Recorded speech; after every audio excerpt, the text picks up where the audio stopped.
Hello, dear viewers. Support me by subscribing to my channel and share my video if you like it. And also, make sure you comment your thoughts. Now let's start the video. The last bit, you believe it to be what we saw? I do, though know not how it's possible. Ashara said. He is his chosen, my lady, the prince who was promised.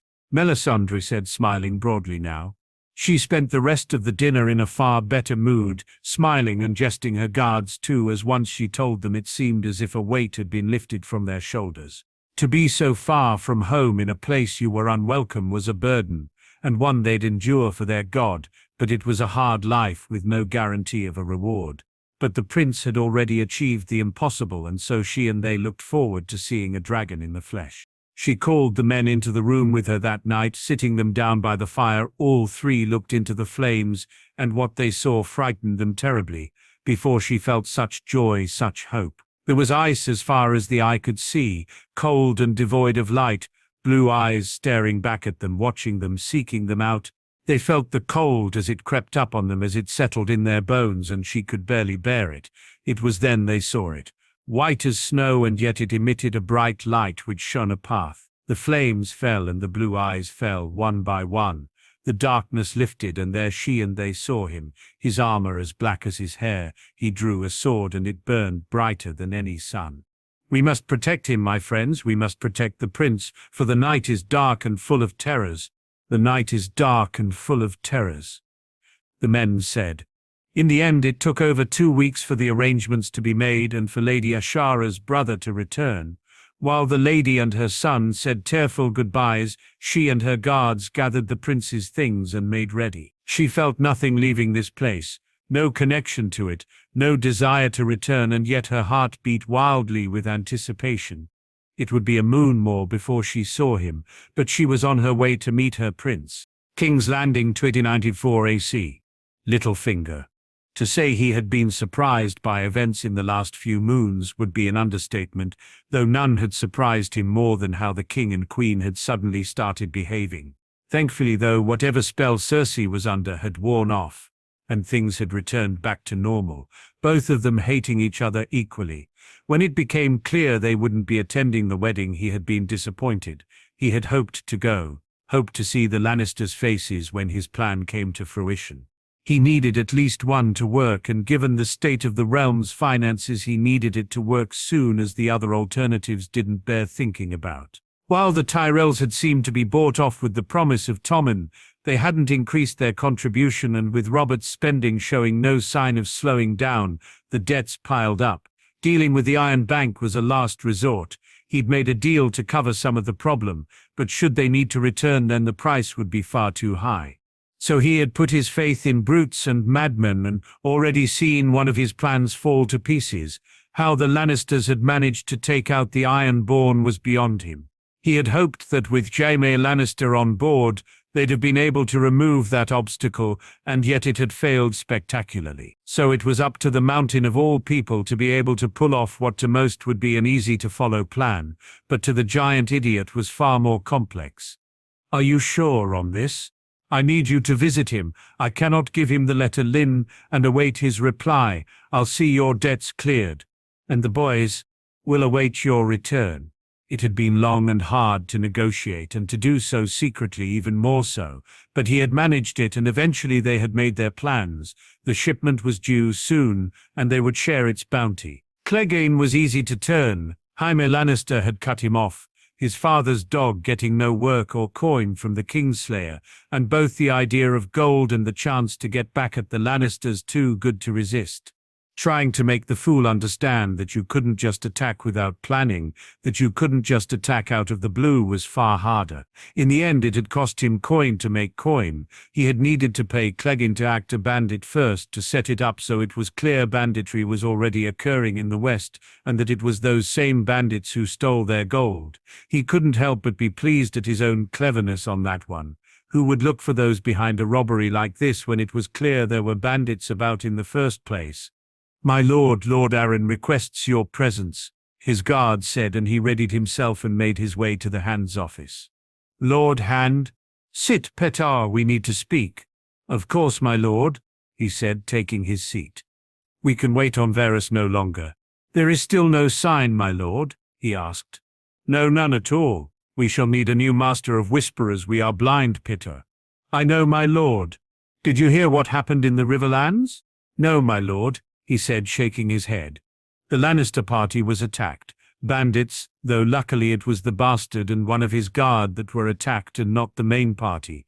I'm surprised you're concerned about the Lannister party, my lord, he said with a chuckle. I'm not, but they had Ned's daughter and the Tyrell boy with them. Should anything happen to them? Then the North and Reach would be up in arms, he said, and Jon Arryn nodded.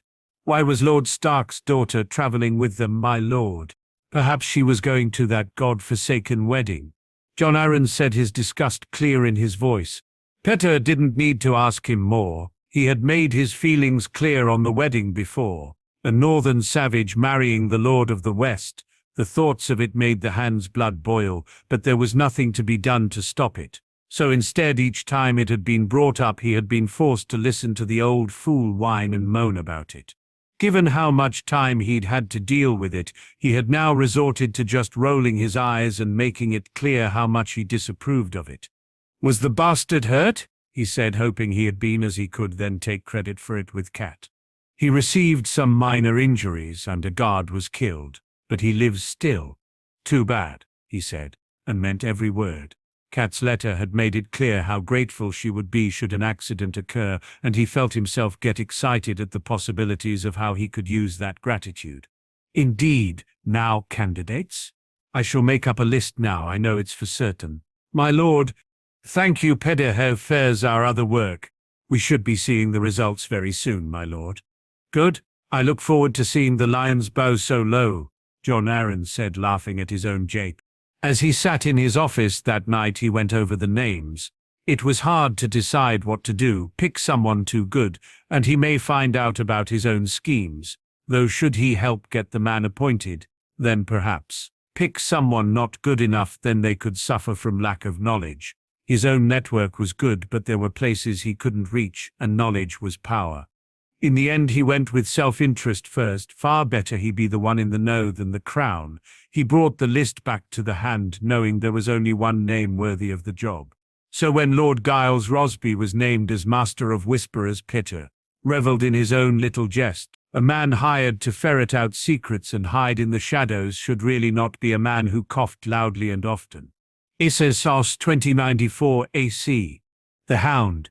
Essos was a shit place to be, Brevos, Pentos, all of them exactly the same, too damn hot and too full of cunts. Trying to find where the Targaryens were hiding was turning into more of a damn job than it was supposed to be. He'd been here moons, and now once again he was heading off again. Another ship, another journey, and he was of half a mind to take the coin he'd already been given, find somewhere that wasn't this damn hot and just stay there. Let that fucker send men for him. By the time they'd find him, the coin would be gone, and if he sent the right men, he'd die. If not, he'd live. Either was fine by him. Moving from city to city, town to town, listening out for any talk whatsoever, he had begun to discover a pattern. Though the larger cities soon tired of the beggar king's antics, the girl was welcomed, the boy no so much, his father's son mad that one. He'd heard it all, and now Lunmouth's words came back to him. The girl will need protecting even from him. And that had been the deciding factor. When he felt ready to give in, an image of a dark-haired girl smiling would come to mind. And it was one he couldn't shed. We'll be heading off at dawn, the first mate said. Good, I'll get some rest then. You sure you wouldn't rather sleep in a decent room for one more night? I am, he said, and the man nodded, before showing him to a decent enough cabin. It was on the third night it happened, and once again it was cunts who did it. Iron-born cunts this time. As he heard the panic on deck, he grabbed his sword and strolled out. Around him men were running, and he always found that funny. Why run? If it's your time, you'll only die sooner. Far better to walk to you death, if that was your fate. The first fucker was an ugly brute, and he was even uglier after he took off half his face with his sword. Around him men were screaming, dying, and being killed, and he strolled into the middle of things and began to go to work. He cut a man from neck to bollocks. The second he gutted, another came at him, and as he swung his sword at him, he deflected it and grabbed him by the neck before hitting him so hard with his head he heard the man's neck snap. After that the fun began. They came at him in twos and he pulled his knife. How long he fought for he didn't know, but in the end the last man he stabbed in the cock before throwing overboard. "Fuckers, is that all you got?" he shouted, and as he looked around he saw they were done for. "I thank you, friend. Had you not been with us we'd have fallen," the captain said, and he was disgusted to see the man had no blood on him at all. "You can thank me by giving me some of that good wine you're hiding," he said, and the man laughed. 6 men. They lost, including the first mate. The Ironborn had lost 10 and 9 of them to him as he sat in his cabin drinking wine and eating fish. He laughed. Just another day's work. They arrived in Marthree 3 days later, and after finding a room and eating some damn fine chicken, even with the stupid stuff they put on it here, he began his search again. Finding the Targaryens here was far easier than he expected. Getting to them, though, would be much more difficult. They were staying with a local magister who seemed to be making a big deal about having them with him. He had bought the girl fine dresses and jewels, and gifted the boy a sword and dagger that were elaborately inlaid. So Sandor had needed to bide his time, to follow without being seen, something that was quite difficult given he was a head and a half above most of these mermen, but he lurked in the shadows and he watched, taking great care to learn as much as he could about them both. Westeros was his worst nightmare.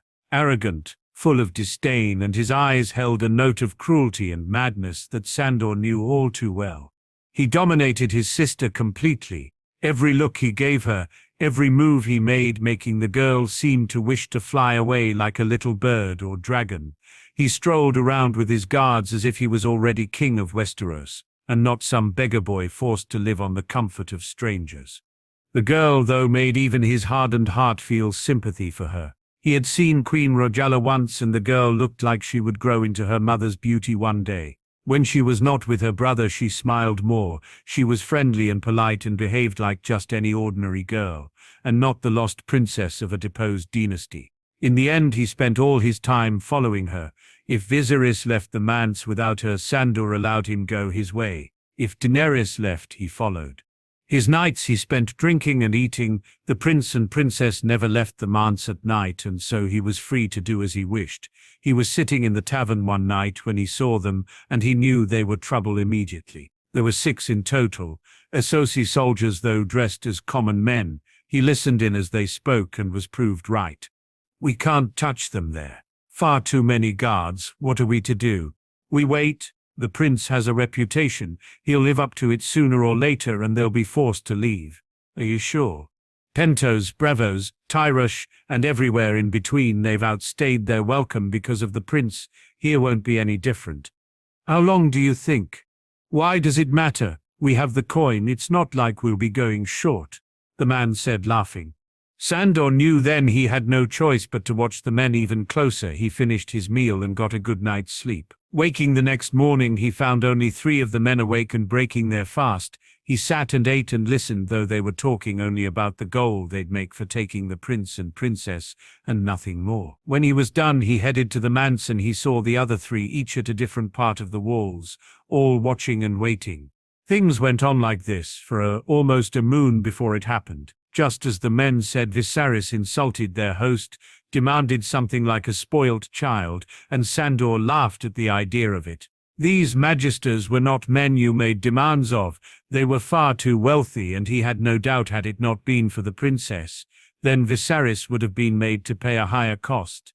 As it was, he only paid with their comfort and safety. He knew where it would happen before they did. The alley was not far, and he saw Viserys basically drag his sister behind him when he finally noticed he was being followed. When he got to the alley, the boy was holding a sword badly. The 2 men stood facing him, one of them laughing as he moved closer. "Put the sword down, boy. We're not here to harm you." "Leave us be, Dany, run," Viserys said, but there was nowhere for her to run. The wall which blocked the alley off too large for her to climb. He moved as quickly as he could, but he was too late for Viserys. The boy struck his sword against one of the men, and though he did no damage, the man's instinctive response was to stab him in the side. Daenerys screamed when she saw her brother fall, and as the second man moved to her, Sandor made it there first. "Leave them be," he said, his sword drawn. "You want no part of this. Leave now, and I'll make sure you only have that scarred face of yours to remind people of your ugliness," the man said, laughing. Sandor didn't reply. He just brought his sword down hard on the man's shoulder, the force of the blow so hard it cut right through his shoulder, all the way to the man's chest. Pulling the sword from him, he turned to the other man. This one was more wary, and he came towards him slowly, but Sandor was in no mood to dance, and so he raced at the man, catching him by surprise. The man blocked the first strike and was gutted by the second. He then turned to the princess, who was kneeling by her brother, crying, Viz, please wake up. I'll be good. Please, Viz," he heard her say. "We need to go, girl. There are 4 more of them, and should they catch us here?" "No, I can't. I can't leave him. He's my brother. Please help him." He bent down and tied off the wound. It was deep, and the boy may not survive, but he went to move him just the same, and then he saw them coming. All 4 of them entering the alley, and while he could take them, he couldn't guarantee the girl wouldn't be hurt. So he grabbed her, and as she screamed against him, he ran for the wall. He pushed her over it and climbed it just as the men arrived. Picking her up, he ran down side streets, the girl crying and screaming, causing people to look at them, but he just kept running. 2 of the men caught up with them, and he laid the girl down on the ground, watching as she backed away from him in fear. He sighed. This wasn't the impression he wanted to make when they met.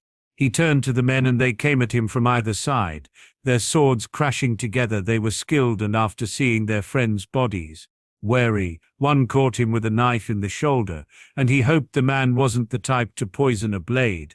He ripped it out, and after blocking a slash from his left, used the knife to kill him. As the first man fell, the knife lodged in his throat. The other looked around for his other companions. Seeing he was alone, the man ran away, and Sandor smiled. Better a live coward than a dead brave man. He walked to the princess, who was huddled against the wall, looking at him with a mixture of fear and hate. He leant down to her and spoke as softly as he could. "Princess, I'm here to help. Those men, I don't know why they wish you harm, but I swear it, I'm yours to command," he said, and she wiped her eyes looking at him. "Then take me back to my brother," she said, through sniffles. "I cannot. Should those men find us, I may not be able to protect you, princess. We must leave. Your brother's injuries are not too bad. He should recover, but I fear if we go back, then they will have you both," he said, though whether he actually believed Viserys would survive was a different matter. She looked at him and then the body of the man laying on the ground before she wiped her eyes and nodded. He took her hand, and they moved through the side streets, finally coming to a different tavern where he took a room and paid extra for silence. As soon as they got to the room, she climbed into the bed and wrapped herself into a small ball. He covered her and let her sleep, standing by the window and looking outside. He didn't sleep that night, and over the course of it, the princess cried when she woke and had bad dreams when she didn't. He had their meal brought to him the next morning to break their fast, and he was happy to see she ate heartily. Once she was done, she looked to him, and he saw her look to his scarred face, though she said nothing about it. Instead, she asked him his name. "My name is Sandor, but people call me the Hound," he said, feeling it best not to tell her the rest of his name just yet. "Why did you help me?" "A friend in Westeros sent me to keep you safe, princess." "Me? Not my brother?" she asked inquisitively. "You more than he," said. "Why me?" "He's the king. I'm just a girl." "You're a dragon princess. Be a dragon," he said, smiling, and she smirked at him, which he took as progress. "What do we do now?" "We hide and I keep you safe," he said, and she nodded. "Thank you, Sandor, for saving me," she said, and then walked back to lay on the bed.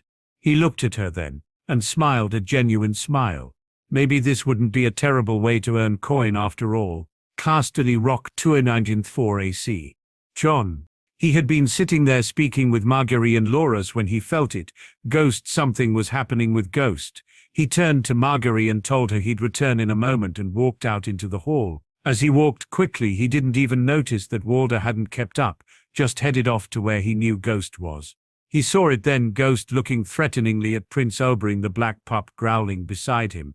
He saw the prince reach to his waist and realized if he took out a weapon he was done for. "Ghost to me," he said, and his wolf moved towards him. "I thank you." Prince Oberyn said, his relief clear. "Don't mention it, my prince. You have me at a disadvantage," Oberyn said, looking at him. "Apologies, my prince." Jon Snow," he said, and smiled at him. It was as if time stood still then, and he realized it straight away with how the prince looked at him. He knew, or if he didn't, he would soon. His mind raced as he thought through the possibilities. As he went over the different scenarios in his brain, it was not the first time he'd done so. Ever since he'd first spoken to Richard about how to bring Dorian, he'd considered what would actually happen should they find out the truth. Giving Oberyn the mountain was only partly a way to bring them on board. Jon knew better than most the love a brother could feel for a murdered sister, the thoughts of the justice. No vengeance he had sought for Rhaenys was clear in his mind still. So whether they forgave him, accepted him, rejected him, or sought to punish him in some way, he cared not. Ilya's brother deserved what he sought as much as Jon had. But it was supposed to be after the mountain had fallen, and not before, that he would seek to speak to Oberyn or Doran, after they had sated their need for vengeance, and not before. "I have heard much about you, young man. The things you're said to have done are known even in Dorne," Prince Oberyn said, and if he was unsure, he'd been recognized before. It was clear in how Oberyn looked at him now that he certainly knew the truth. "People speak, my prince. I've played a small part, nothing more," he said. "You'll do yourself a disservice, Jon. My daughter speaks of you as if you're different, as if you'd been born a Dornishman instead of in the cool north," he said pointedly. "Your daughter, my prince?" Jon asked, trying to change the subject. "Serella, she spoke to you earlier," Oberyn said with a smile. "Aye, she did. She seems most eager for knowledge. Something she inherited from me, perhaps, as I often find myself most eager to learn new and interesting things," Oberyn said, looking directly at him. He was about to reply when Walder arrived, the large man glaring at the prince before looking to see he was fine and that Ghost was standing beside him. "I should be getting back. I've left my friends alone for much too long, I fear," Jon said. Now was certainly not the time to speak to the prince, he realized. "As should I. Maybe we could walk together with those wolves of yours. I find myself most protected," Oberyn said with a smirk.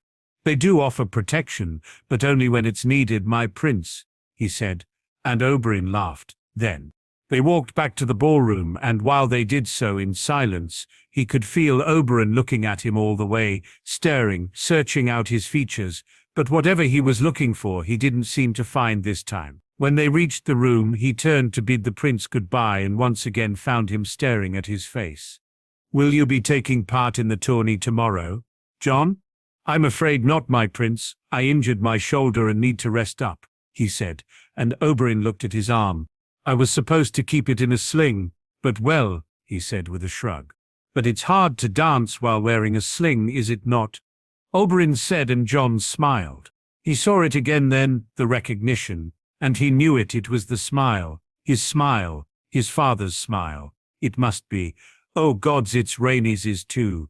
He recognizes her in me. The smile left his face as he frowned and said his goodbyes, hurrying back to his table. "Is everything all right, Jon?" Margaery asked, seeing his expression. "Aye, can we speak? You too, Loras." "Not here, my room," he asked. "Of course, Jon," Margaery said, and Loras nodded in agreement. They got up and left the hall, Ghost and the black pup walking with them. When they got to his room, Jon unlocked it, and as soon as they entered, Rhaenys chirped at him, making him laugh. "What's so funny?" Margaery asked. Rhaenys just asked if the wedding was fun. "What, you mean you can?" she said, looking at Jon and then at the dragon. "Aye, Rhaenys is not an ordinary dragon, Marjorie. It's hard to explain. But she's my sister," Jon said, and Rhaenys chirped again, and he frowned. "What?" Margaery asked. "She just told me off for telling you like that," he said, abashed, and Margaery laughed. "Good," she said, still laughing. "There's more to it, more stuff I've not told you," Loras knows some of it, but after I told you the other day, gods, if I'd told you the rest you'd have probably ran away and not come back," he said, and she laughed some more as she shook her head in disagreement. "Tell me," she said determinedly. So he told her it all, the dreams, the warging, told her of how he and Rhaenys had spoken together when he brought up the bit on the ship as he passed Dragonstone. Loras gasped and Rhaenys chirped loudly.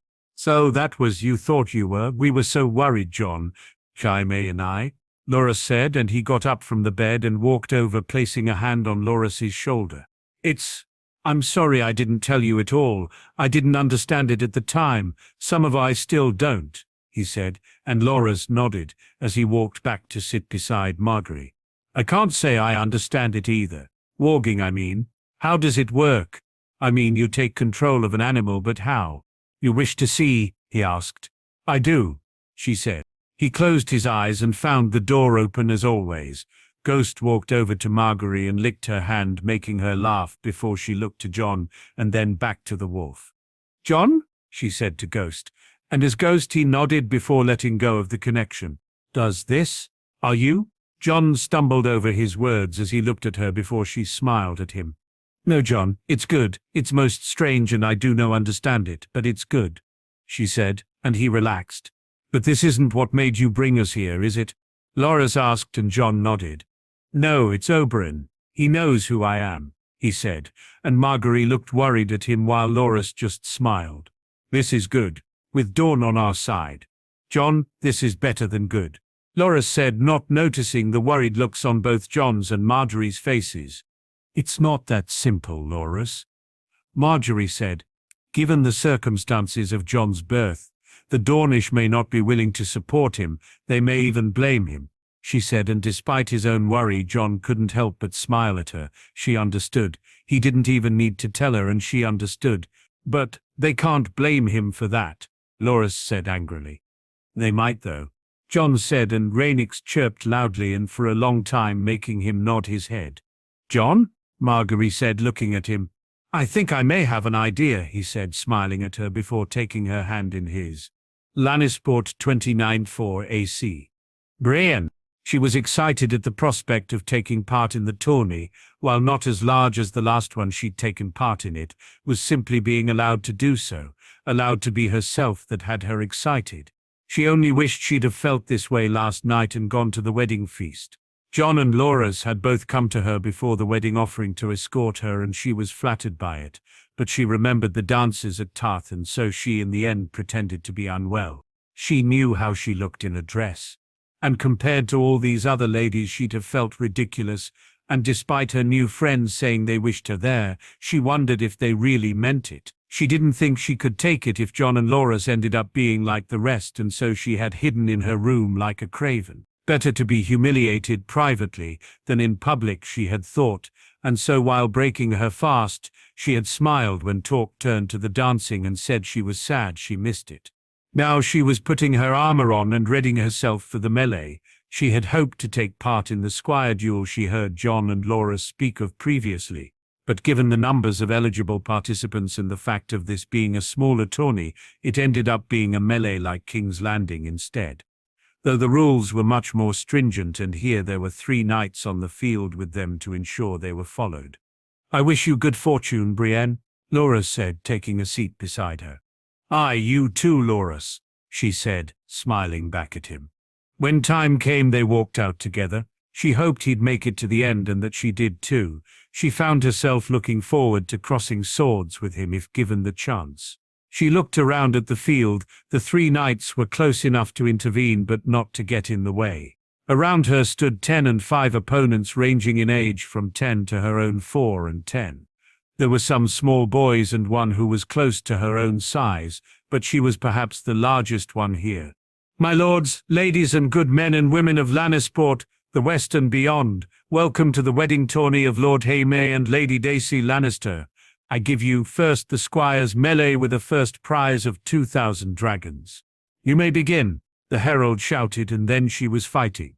The 2 boys who came towards her were both wearing purple unicorn sigils. House Brax, she thought, and then looked to see it was the 2 brothers, Robert and Walder.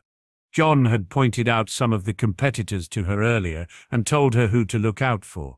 These two were not among them. She moved quickly. The younger brother carried a mace, and he was ill-suited for the job, and she easily dodged the blow. The older was a little better, but not by much.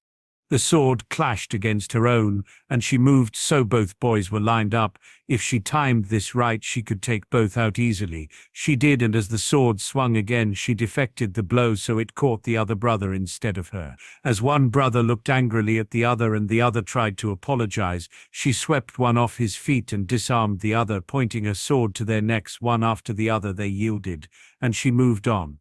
Loras easily defeated his opponent, and she admired his skill before she was faced with the boy who was closest to her in size.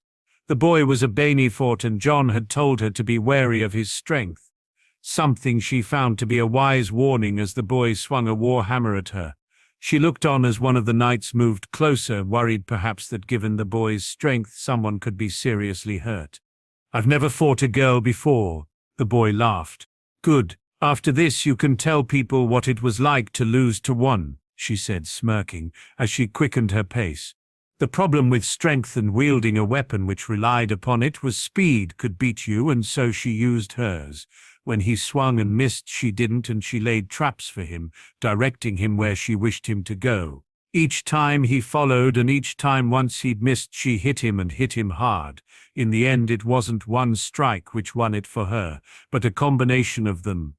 The boy would be bruised in the morning, but she had beaten him, and as she looked around, there were only 7 others left. 6, she corrected herself as Loras beat another. No, 5 as Lancel took out one more. She moved to her left and found herself up against a Dornish boy who carried a spear. She took a step forward warily, having never faced one before. "The boy with the spear, Jon, how do you fight that?" she asked.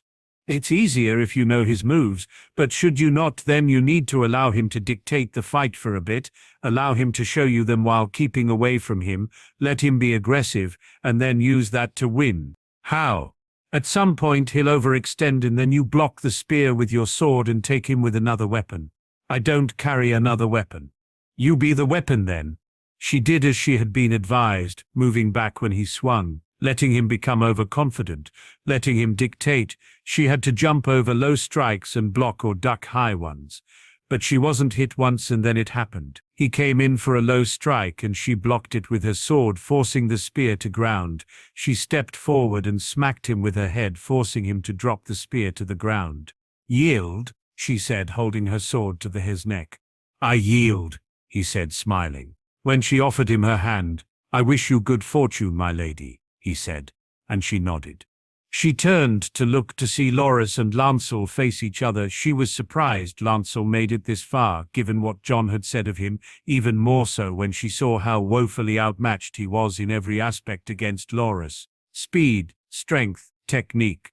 Loras had him beat on it all, and the fight only went on as long as it did, as he didn't wish to embarrass the boy. Once done, he turned and smiled as she walked towards him. He had made it, and so had she. If she lost, then she'd feel no shame, and should she win, she'd relish it as being even more worth it. "And Loras, Jon, is my friend Brienne, and I'd no more tell you how to beat him than I would tell you of myself," Jon said, and she smiled at him. "Shall we?" Loras said with a small bow that from someone else she may have found mocking. "I think we shall. To 5, Loras." "Aye, 5 it is."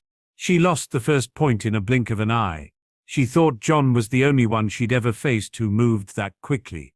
The second one she took with a flurry of strikes, finally finding an opening to catch his leg. The blow must have hurt as the next 2 went to her. One a strike to his shoulder, the other to his leg. He caught her with 2 then, spinning and turning, and she smiled, knowing those he definitely picked up sparring with Jon.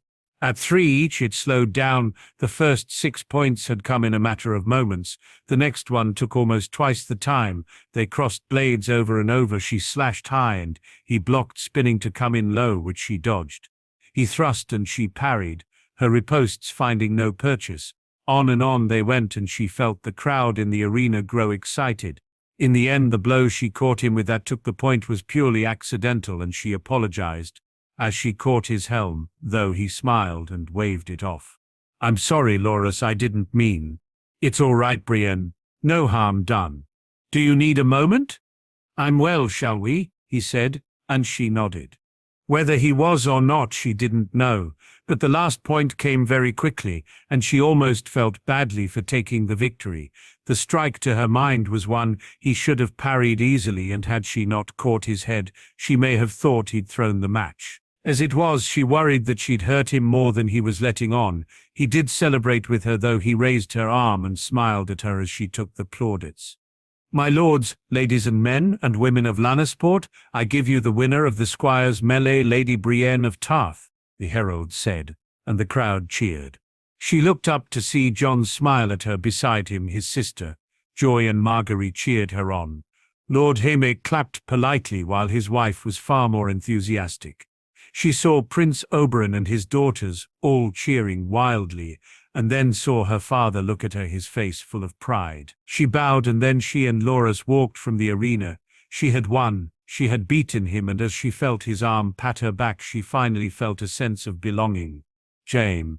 When Jon came to him this morning, he had been thankful he'd given him the night. Had he come the night before, his wedding night may not have been as pleasant as it was. Given the news he had shared, Jaime was pretty certain he'd have spent the night worrying, rather than in the arms of his wife. As it was, he had spoken to Arthur, and despite their doubts, they had both agreed that Jon was right on this. There was no point in waiting further, though Arthur himself would remain an unknown until after the mountain was dealt with.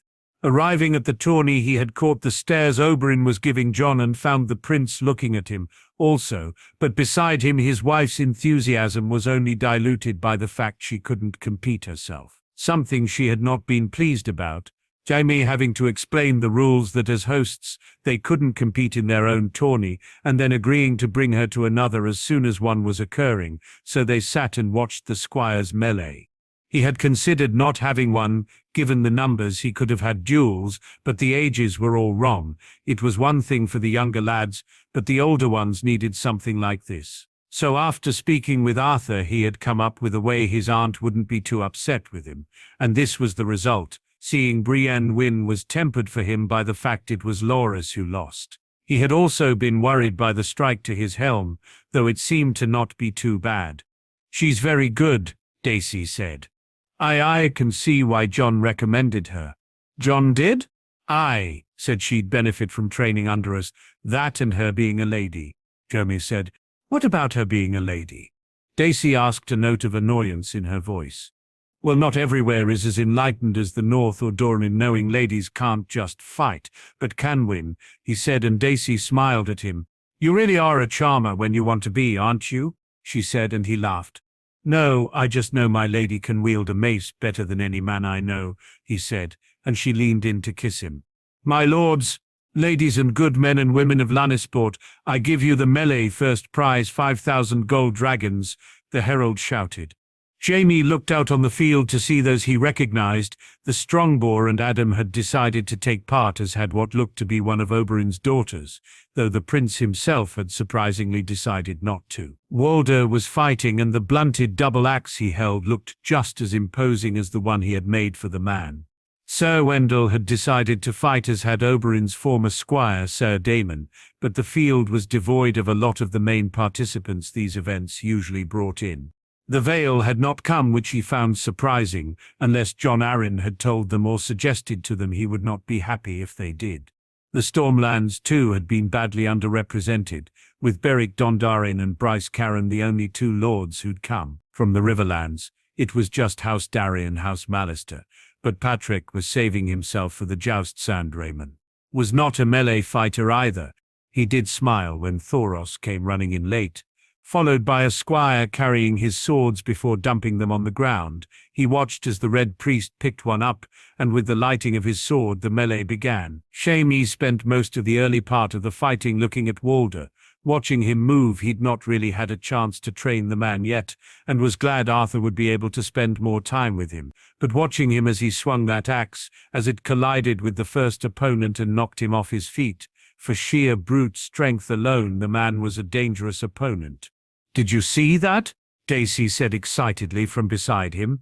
I wouldn't wish to face him myself, he said, and she smirked. Don't worry, my love, I'll protect you from the big bad giant, she said, and he laughed, making Jonah look to him.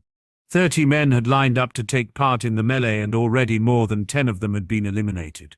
He looked to see Adam and the Strongbow team up to take out 3 men all wearing Frey colors, and he laughed. He'd completely forgotten they'd even come. He then thanked the gods he'd not had to spend time with any more of the weasels than had been absolutely necessary. Why they had decided it was a good idea to go after the Strongbow alone was beyond him. With Adam backing him up, it ended up just being funny. Walder was facing one of Lord Braxy's men who was doing his best to keep out of the range of the axe and was managing to do so. He looked on in surprise when the man managed to disarm Walder. Not that it seemed to actually help the man any. Walder simply ran at him as he was almost celebrating knocking the axe away. The collision must have sent the man 20 feet. It was like an Araucus charging.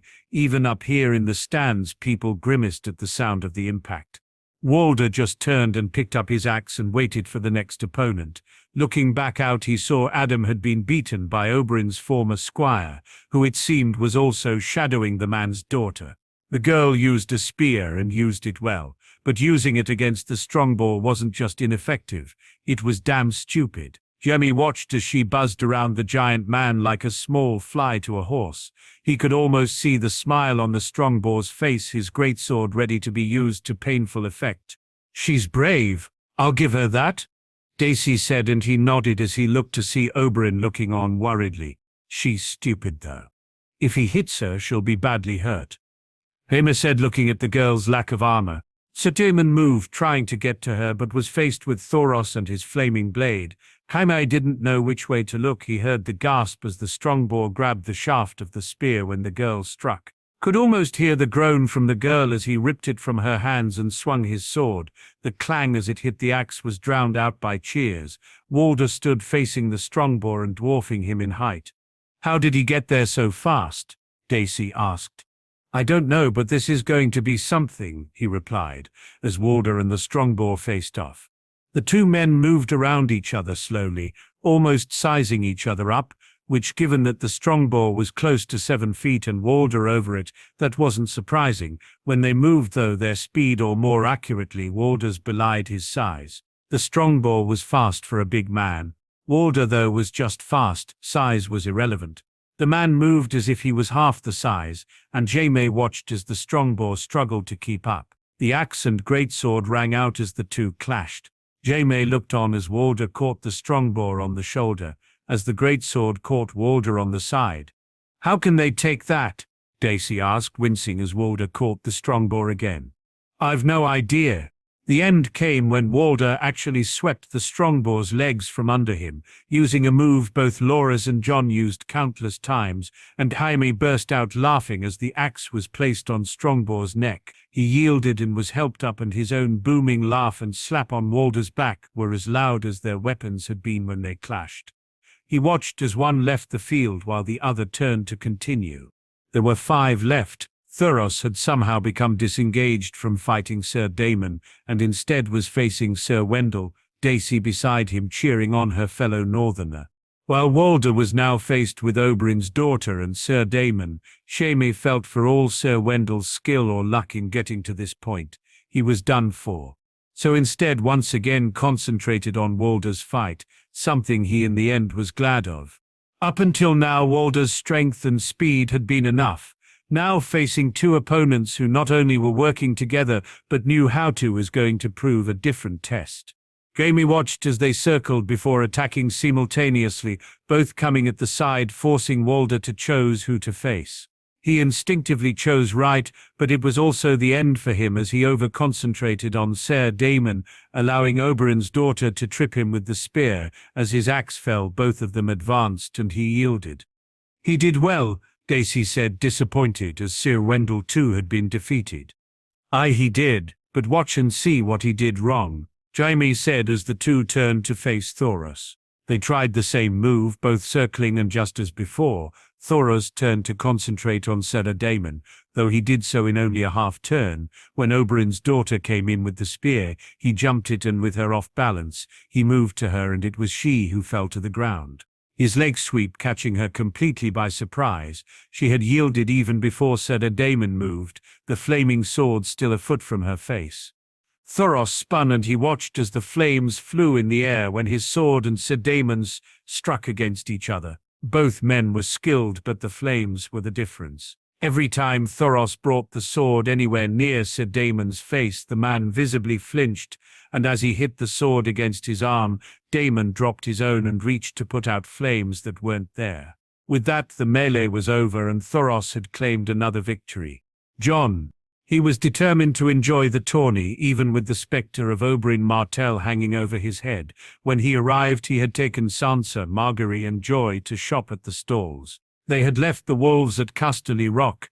Jon had enough trouble getting Ghost to behave. Having the two pups sacked up would be too much. His arm was aching him some too, and after speaking to the Maester, he had been told to place it back in its sling, giving him another reason not to wish to run after errant wolves. Sansa was walking around almost as excited as Joy. Her first tourney coming so soon after the wedding was more than she could have hoped for. Seeing the stalls selling everything from food to jewelry, from fabrics to drinks, he was glad he'd brought a lot of coin with him. Joy was her usual boisterous self, stopping at stalls and asking for pen nuts and at one an odd sugary stick which she seemed to adore. "Jon, try," she said, holding the stick in her hand. Yummy," he said after pretending to try it, making her laugh.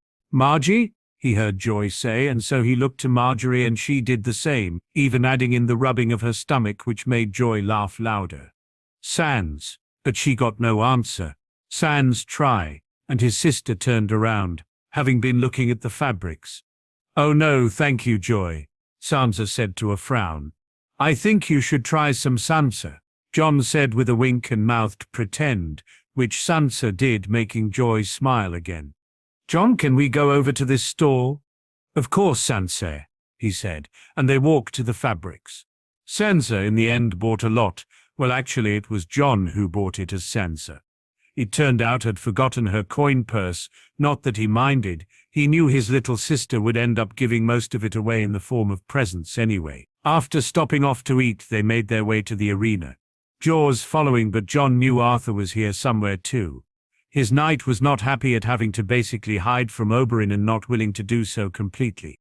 After making sure the girls were seated, he and Margaery went to wish good luck to Brienne and Loras.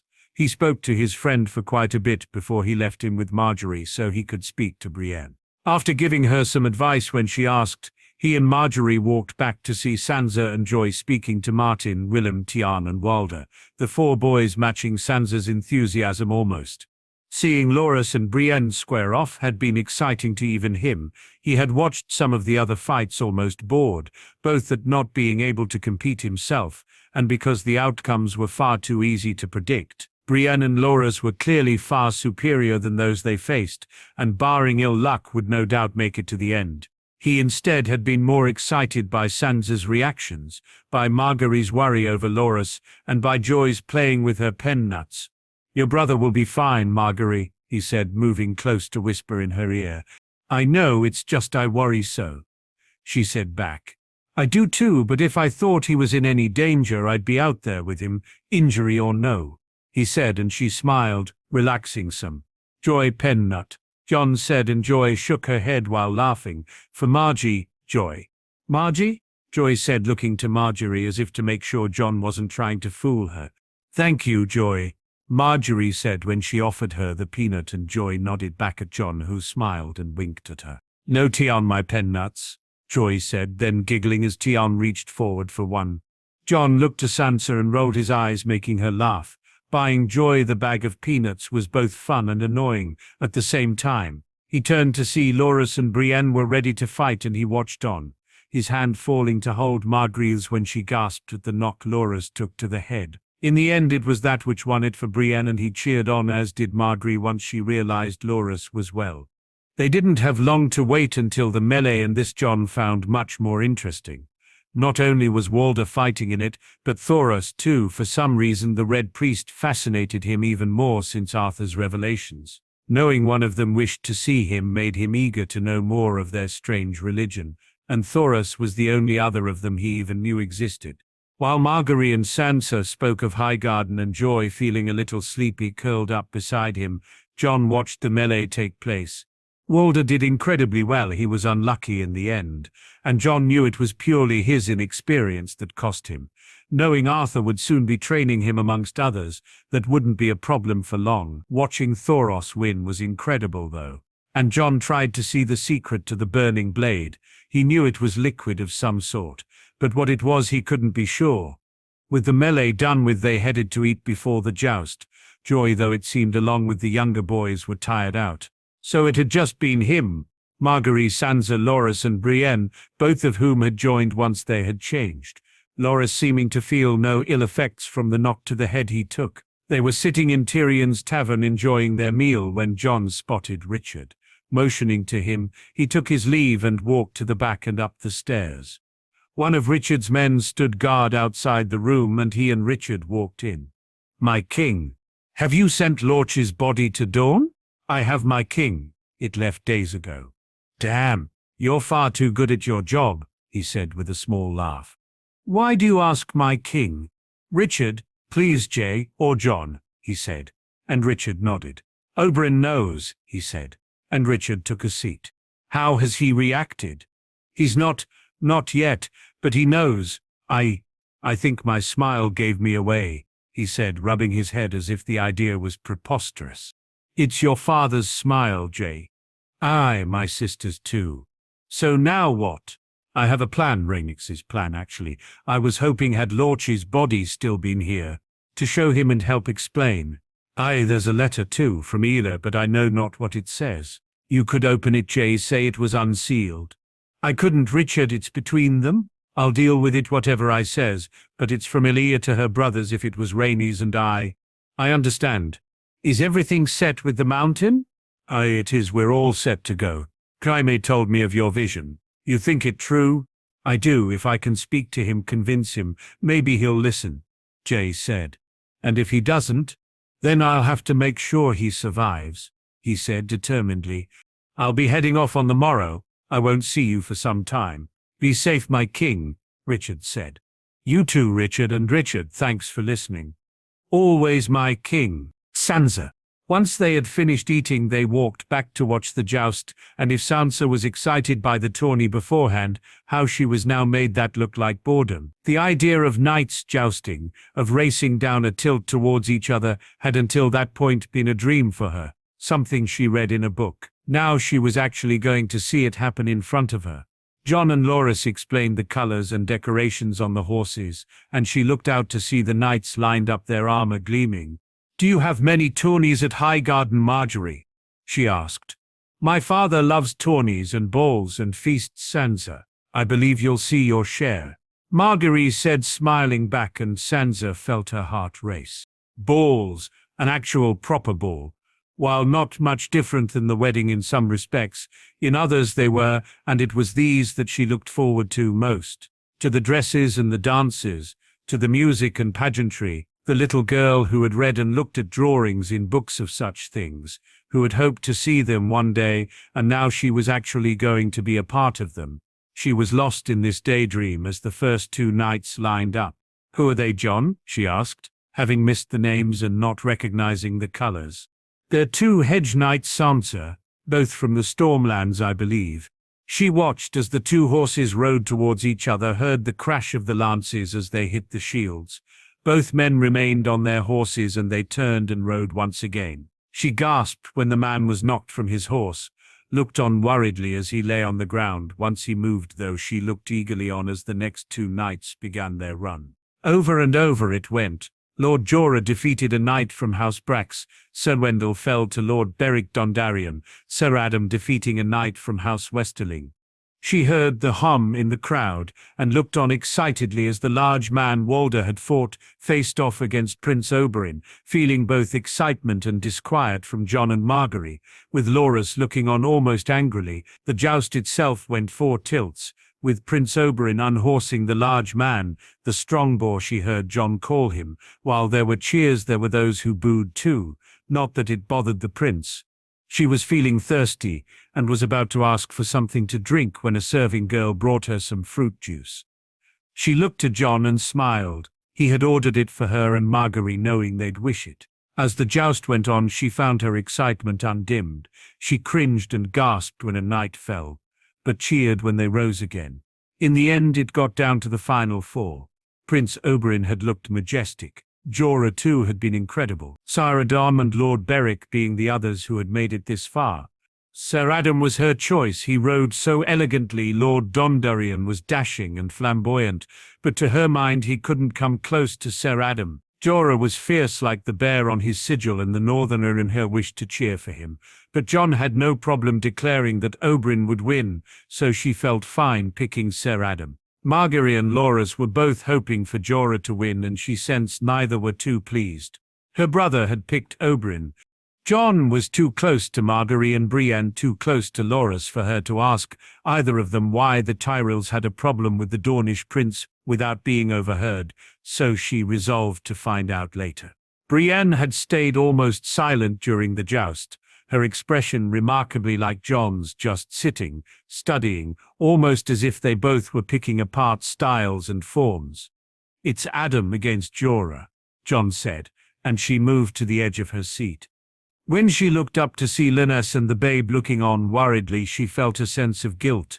Lyness was her friend, and Sansa was cheering for her husband's opponent. She almost couldn't look at her. But it was the crashing of the lances which drew her attention anyway. The first tilt ended with both lances broken, the second the same, as did the third. When they got to the fourth, though it was clear Jorah's power was beating Adam's skill. "Jorah's going to win," she said, half excited and half upset. "Aye, he is," Jon said, and so it was proved right, as in the next tilt Adam fell. "Is he all right?" she said worriedly, but he almost jumped to his feet, making her smile. "It seems he is little sister," Jon said before turning to whisper something to Margaery which made her almost curl up in laughter. She frowned at her brother, thinking he just teased her, but when she saw his confused look, she wondered if she'd been mistaken. As she was thinking on it, Prince Oberyn and Lord Beric rode out. This contest was very different. 2 tilts was all it lasted, and Prince Oberyn won it easily. Once she saw Lord Beric she called Jon to speak to him, watching as he nodded before switching seats with Brienne. "Jon, what is it with Margaery and Loras and Prince Oberyn?" she whispered as softly as she could. "Lord Welles injured his leg in a joust against Prince Oberyn. While it was an accident, Welles bears the injury still, and so the prince is not their favorite person."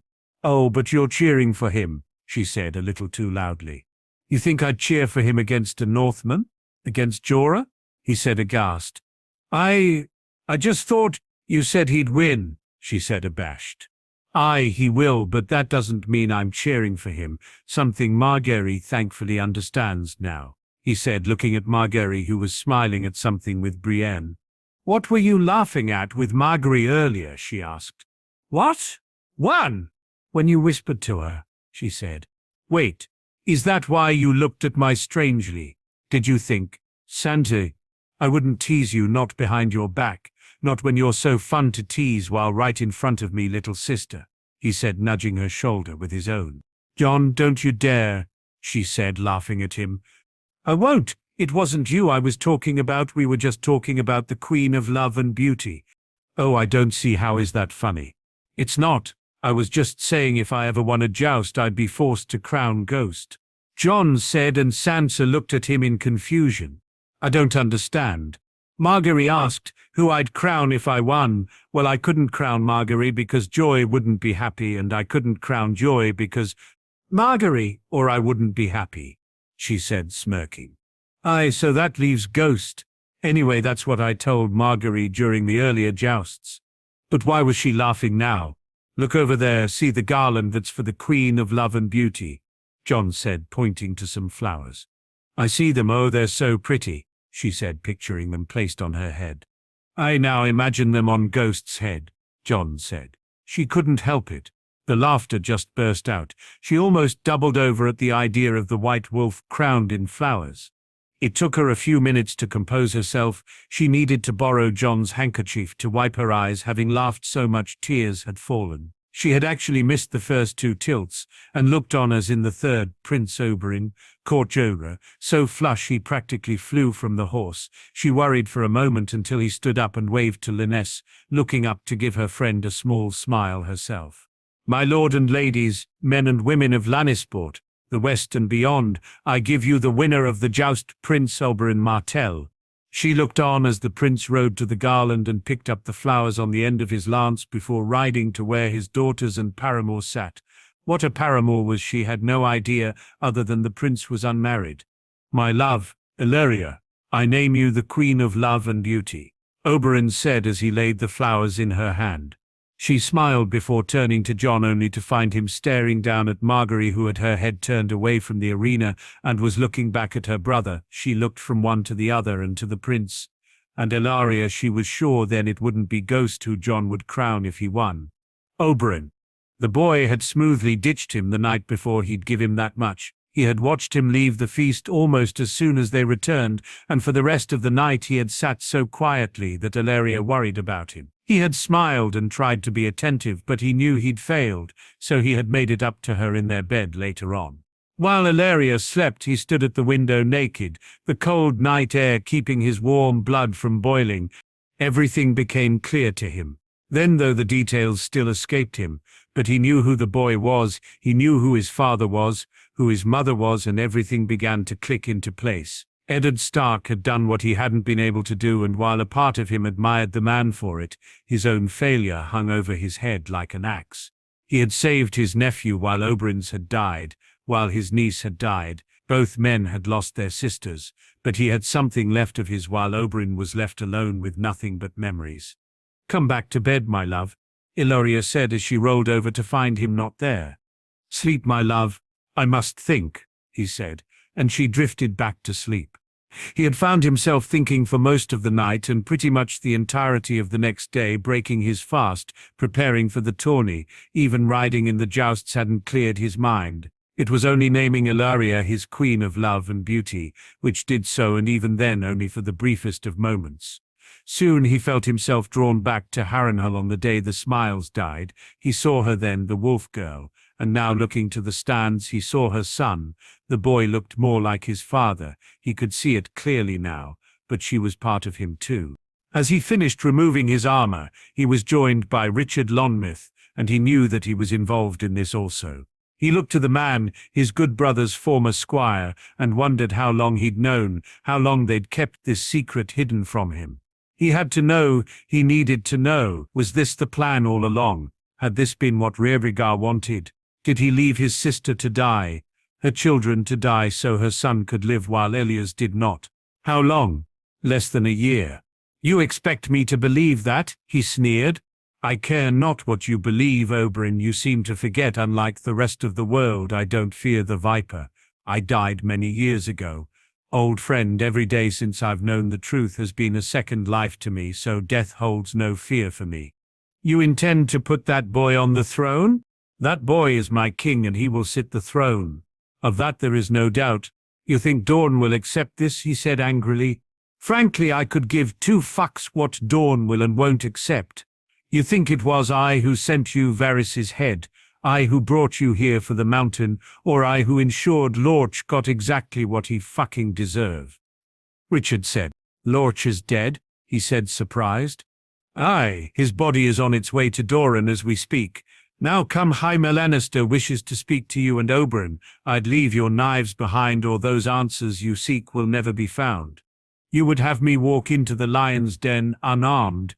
If anyone wished you harm, Oberyn, we wouldn't be speaking right now," Richard said, turning and walking away. He finished dressing and hid the small knife in the cut-off in his small clothes before walking to follow Richard. When he saw Daemon and Naim, he called them over to tell Illyria he'd see her later. Then he walked to where Richard was waiting with a horse saddled for him. He mounted and they rode fast to Casterly Rock. He was brought to a room and he sat and stewed, waiting for over an hour until Jaime Lannister arrived. "Richard, you can go," Jaime said, and Richard looked at him before nodding. "Lannister. He wishes to speak to you. Should you harm him in any way, I'll make it my life's mission that every member of your family will suffer. I will spend every single piece of gold I have.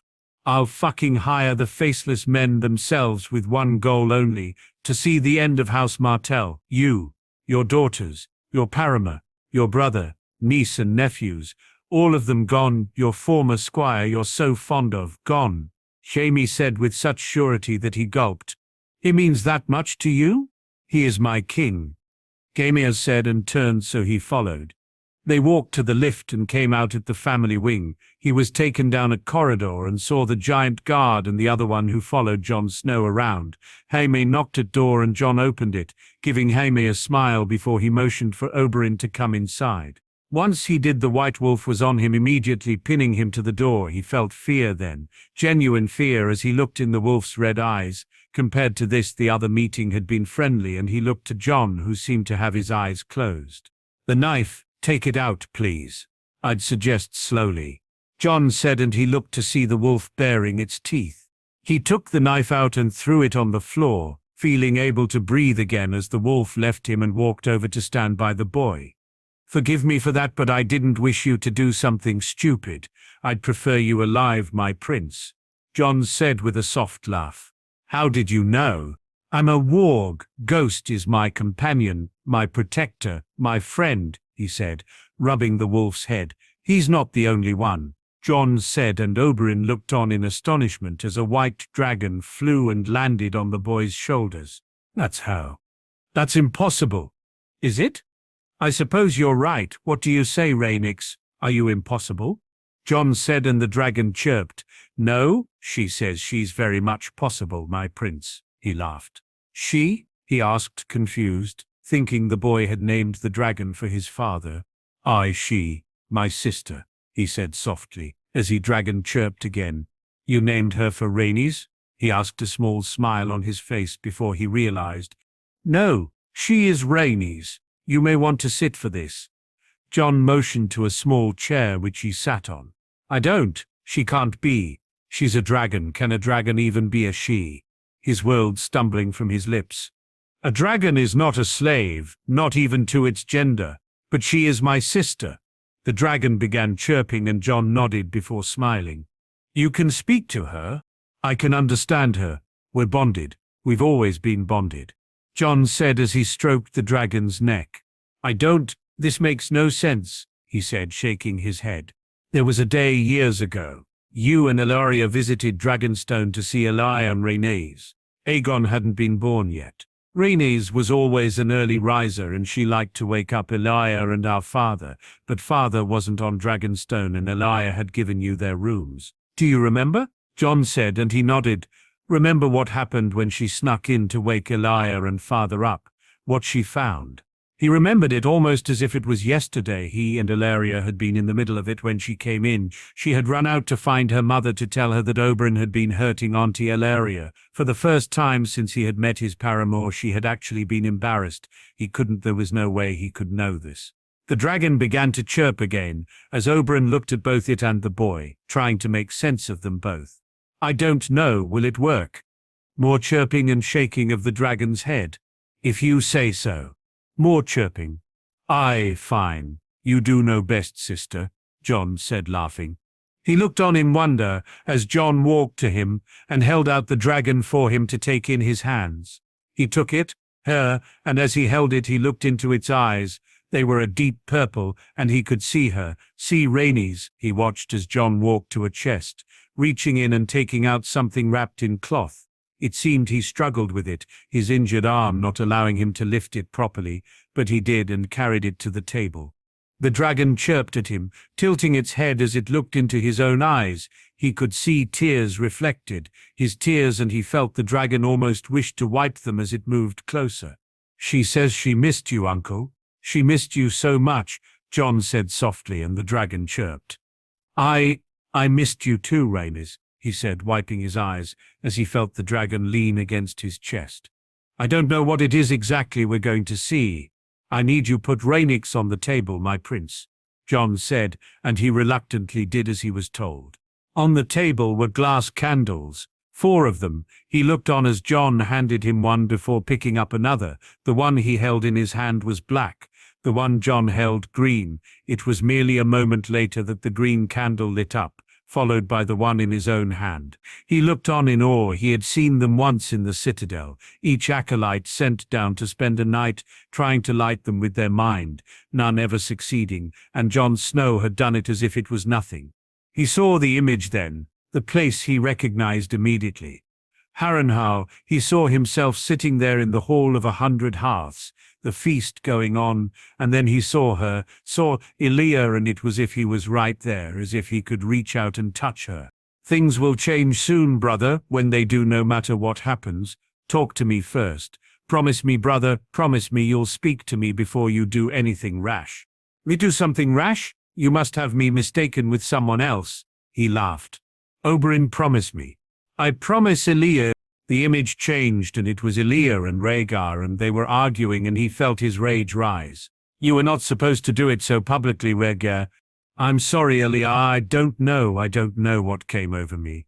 The same thing which comes over us all, you love-struck fool. I know it wasn't supposed to be this way, Elia, forgive me. I can forgive easy enough, my brothers not so much. Elia laughed. We'll talk to them, explain it all. We will. The images changed once again. He was storming from a room, his sister running after him. Oberyn, it's not what it seems. That man shamed you, Elia. He shamed my sister. I'll not sit by. You'll do as you're bid, Oberyn, or I shall not speak to you again. Remember your promise, brother. No, not on this. I'll not forgive this, Elia. I'll not see you cover for that man, he said as he walked away. Oberyn, Oberyn, his sister shouted as she began to cry. Just like that, the images were gone, and he sat there looking at the unlit candles. If he didn't hear the dragon chirping, he'd not believe what he just saw. How can you do that? I do not know, I'm still learning. Rhaenys has been teaching me, but I haven't seen the past before nor the future yet. Jon said, Future? I have dreams. I've seen things. Rhaenys showed me things, Jon said sadly. Rhaenys, which is it? I don't understand any of this. Neither do I completely. It's coming. I get some of it. But what I know is we were bonded through the dragon and the egg. I did something, changed it. I don't know what. But Rhaenys is Rhaenys. Rhaenys is Rhaenys. She is my sister. What do you want from me? I have something for you. I don't know what it says. Only it's from Elia. Jon said, walking to the chest and taking out a letter before walking back towards him. Where did you get this? It was left among my things. Take it. When you've read it, we'll talk some more. Jon said, handing him the letter. He sat there and read it and reread it, crying as he did so. He felt the dragon's wings as she flew to his shoulder, felt her head against his own as he sat there sobbing, holding the letter in his hands. As always, thanks to those who've read and especially those who've reviewed. Up next, we find out what was in Elia's letter and how it affects Oberyn's future. We see what Tyrion's been up to, and the Viper and Mountain have their day in the sun. I would also like to take the opportunity to warn that these notes may be a lot longer, as I didn't cover any responses in the bonus chapter and will hear. To the netists who's decided to troll, get a life. You don't like what I do here, then feel free to read something you do. This is the first and only time I'll be responding to you. To the other commentator who hasn't commented on almost a half-dozen chapters, but has then decided to come on to comment on the bonus so they can moan about my author notes. I've covered my reasoning behind them, I'll no do so again. Biohazard, thanks so very much. Zanri, so glad you liked it. Forgotten Prince, thank you, hoped you liked the Oberyn reveal. Jinsavrov, thank you so much, so glad to hear you say that. We'll see more with Oberyn next chapter, including how he'll react to more of the reveal. Gresham, thanks so much, glad you enjoyed it. Paulies, as you see, he most certainly did. So pleased you're still enjoying Joy, she'll be getting a poev probably next week. Gemmen, we'll see what Tyrion was up to, let's just say he's found some interesting things. Glad you liked the meeting, we'll see a little more of Elena Jenna especially in a bit. Guest, I do have plans for Kragan. We'll see him arrive next week, I think. Imkittis bad, Imkittis must study for finals, lol, so glad you're enjoying it. Liza, lol, your timing is impeccable. As you see, you were right, don't worry about spoiling, you're speculating. If you get something right, then all the better. Cyrilla is a book character. She wasn't used in the show. Her and Illyrio's children were almost combined into making the show assess terrible. While some aren't much better in the books, Sarella for me is an exception. By the end of the week, Oberyn's fate will be clear, as will where he stands with Jon. It'll all be wrapped up Thursday. I promise. The problem again is book Illyria, show Illyria. It's literally 180 in character for her. She, if anything, is the voice of reason in the books. She doesn't wish to lose any more of her family, even to avenge Oberyn. She's broken, but she tries to stop the SS, and then we got what we got with her in the show, and it's like, who is this person? I'm an Oberyn fan, is all I'll say. Lolo. I have to plot really far ahead. Some may change character arcs, and directions change sometimes, as you're writing them or you see something you didn't expect. Jaime, Daisy and Jorah, for example, are completely different than I had originally plotted, but some main events and stuff like that you stick with. Yeah, possibly a bit more, so say closer to a year. Alter, it's hard to pinpoint it without me sitting down and doing math, and I hate math lol, but the babe is like 2 months old. I'm 54. This will live and return. Don't think I'll be going Daenerys Sandor as a couple. I want him to be different than Jorah with his crush, to be more what Jorah should have been, what Barristan kinda almost was. The mountain will be Thursday. And no, the other egg won't need a death for it to hatch. It'll be different here. The death paying for life was about Rhaenys, not the dragon, so it'll hatch differently and within the next few months in story time. Timeline. Yep, you were right. I'm sorry I've no cookies to give you, but should you purchase any when you're eating the next one, pretend it was from me, lol. Edmure did plan the attack himself. Why he went to the lengths he did will be explained soon. He needed to hide it, just not from who we think he needed to hide it from. Also, thanks for your support. I've no problems with people disliking the story, character, plot, whatever. They're free to disagree, and if the story goes in a direction they can't stay with, I've no problem with someone going, it's not for me. We've all done it. Trolls don't bother me because there are people like yourself who come on, say what they mean and point out little things which can be helpful. So thank you. Jessica Nightmare Wolf, thanks so much. Wow, 3 days, that's impressive. Really glad it caught your interest. Irish Hermit, sorry my friend needed a perfect place to end it and that was it. So happy you liked the Olenna part. It's almost a given how she'd react considering what she's getting, and looking at the odds, also seeing Jon Marge together is like icing on the cake. Yeah, it had to be Willers. Mace is harmless until you put him in a position of power. Glad you liked the wedding. I know what you mean about overly descriptive. I have a plan in mind for Sarella. She's someone I do like. I think, given how they've been with Jon, a supposed bastard, having Joy a real one, they'd be more likely to treat Illyria Sess with respect. Oberyn is kinda going through an emotional ringer right now. At least in the books they would give some time to breathe. The show version was basically, we must show the Mountain versus the Viper. It's so cool, okay? What about Dawn, what now, lol? Totally wrapped, I think, like with Arya in canon, he just couldn't help himself. But be the big brother to someone who wished it from him, that sense of family he got was just too much. On 54. Yep, Elef did the Ironborn and Mountain plans. Edmure the bandits. With Cat. That's the thing, she does have it in her. We see that with her becoming LSH, it's like the only emotion she brings back, hatred. With Elef, her letter is far more circumspect. He was paraphrasing it a little, but it could be argued she didn't actually ask him to harm Jon more. She moaned about him, if you get me. That's it, exactly. The think she's gone to the wedding when news reaches them of the fostering, especially given what's about to happen with the Tyrells. They will not be happy at all, and will start to worry that perhaps Ned may not be counted upon in Jon A's case. Just wounded. He will pop back up at some point. In the visions Jon had with Dany, he was the pale dragon. I won't be doing Sandor Dany, it's creepy and a bit too close to Jorah's canon crush. He'll be more a protect mentor. I won't say father figure, but yeah, kinda even that.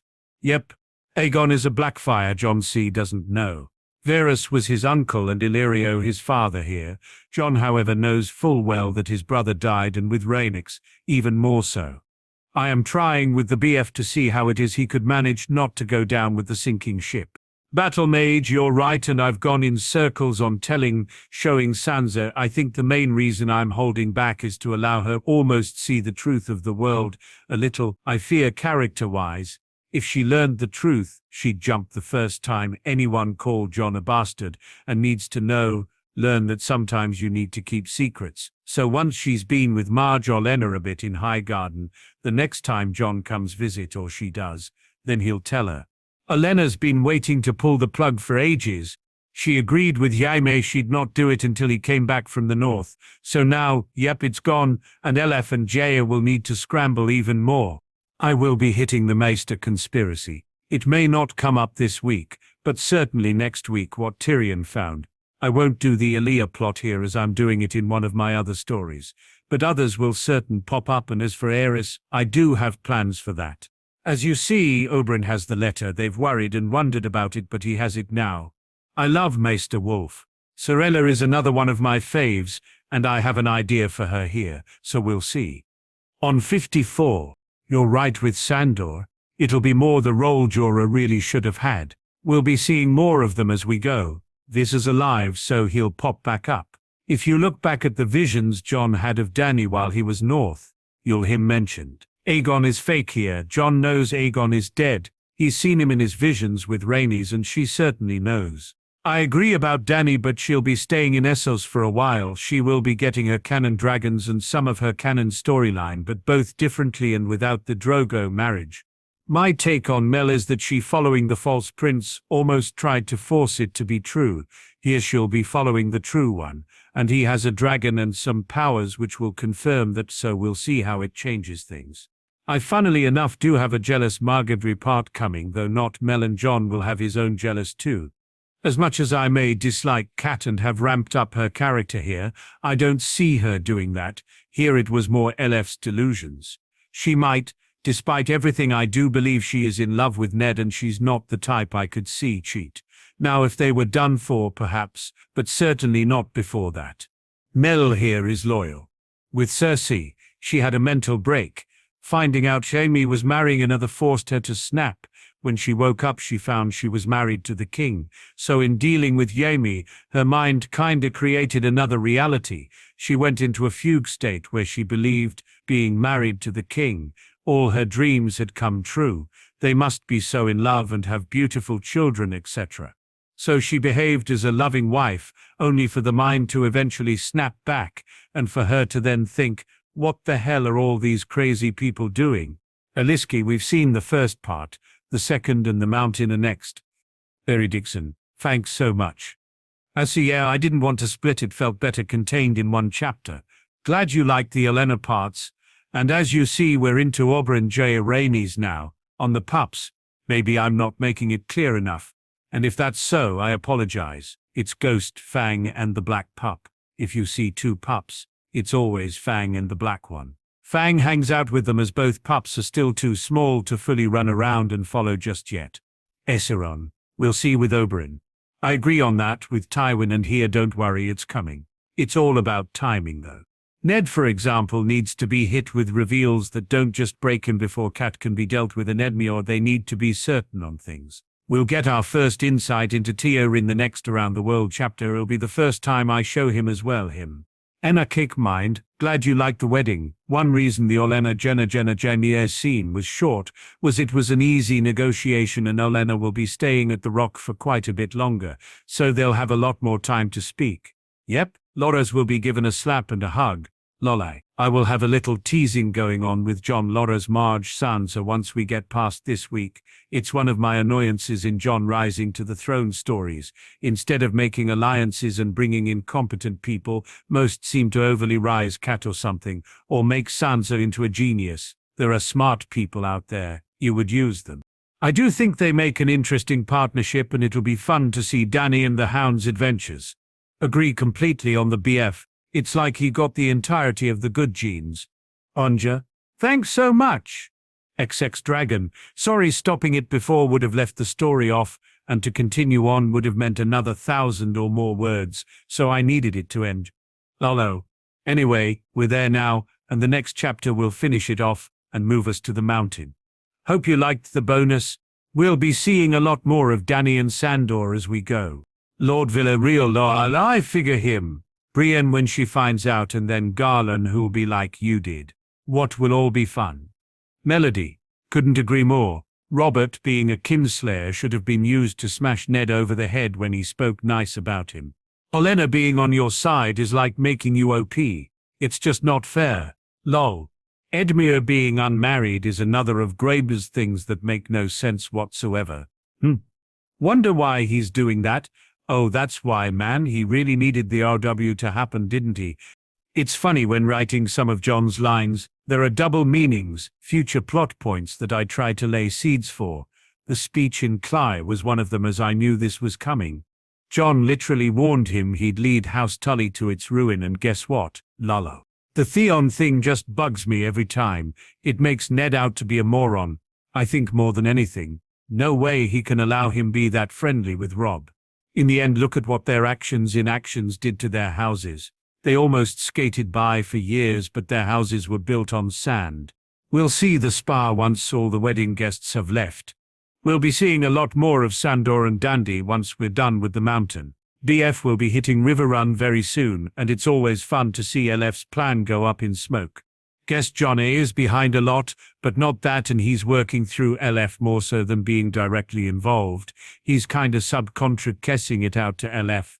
We'll see what happens with Oberyn SS this week, and I'm so glad you're enjoying this.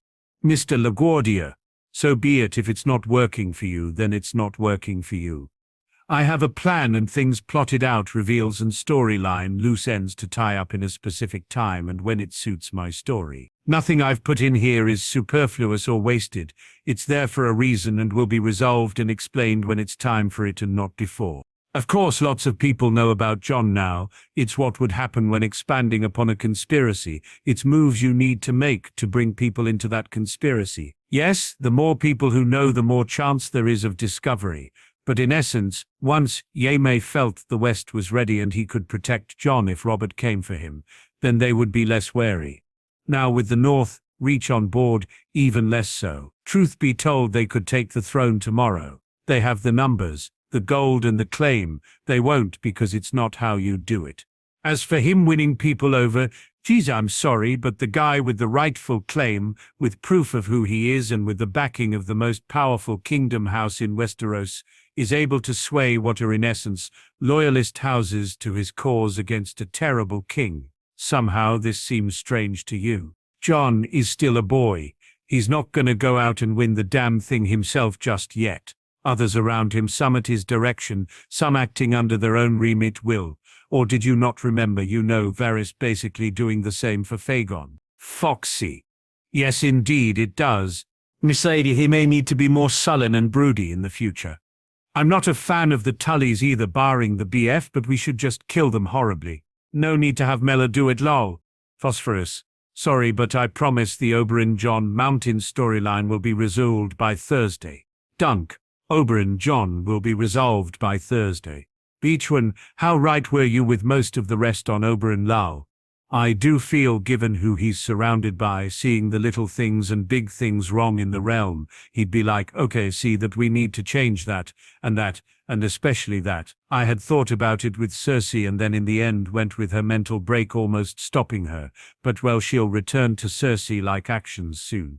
It'll be more book timeline. So around 2098-ish, both Robert and Jon A will be alive when the truth outs about Jon. Cat Edmure will both be in the next Around the World as well as Bloodraven. Ixandu 7, thanks my friend, and who can resist a little bit of Billy and his snarling lip, lol. Yeah, they certainly need it, just to get the frustration out. It'll happen as soon as the guests leave. Should be fun for everyone to watch. Arthur versus Jaime. Oberyn and Jon will be resolved this week, so we'll see how it plays out. Yeah, how little they actually did with the resources in the north and beyond the wall was terrible. We'll see if we can do more here. With the Tullys, they may find a hungry lion coming for them soon. As for the Boltons, I'm still trying to decide how to use them, so we'll see. I thank you. Make sure you find them, because the night is dark and full or terrors. Guest, they could well be big fan of the Daenerys. Caribou as you can, the cat's out of the bag with Oberyn Jon. Adami, yep, he did. I get. tendo a melhor afirmação. O apoio de Jaime a Robert e Jon, sendo terrível também torna pouco mais fácil. Veremos com Oberyn que ele será avisado aqui. Ainda não tenho certeza de como o BF vai acabar, mas vamos ver quais casas acabam no topo. Haverá mudanças. Que bom que você gostou do Jon, Marge dançando. Osk? I know it's worse than wearing the three-headed dragon, lol. Yes, his network can hide it, but some things they want to get back to the crown too. Richard did tell the Hound basically Dany was more important. LF will think twice about spending soon enough. Lol, Vidas and Fagon, sitting in a tree. Guest, eres más que bienvenido, amigo. Me alegro de que lo hayas disfrutado. Dan Drake, thanks so very much. Kunoichi, thank you, my friend. Yes, he was, and Brienne will train too, though she may take a bit longer to find out it's Arthur.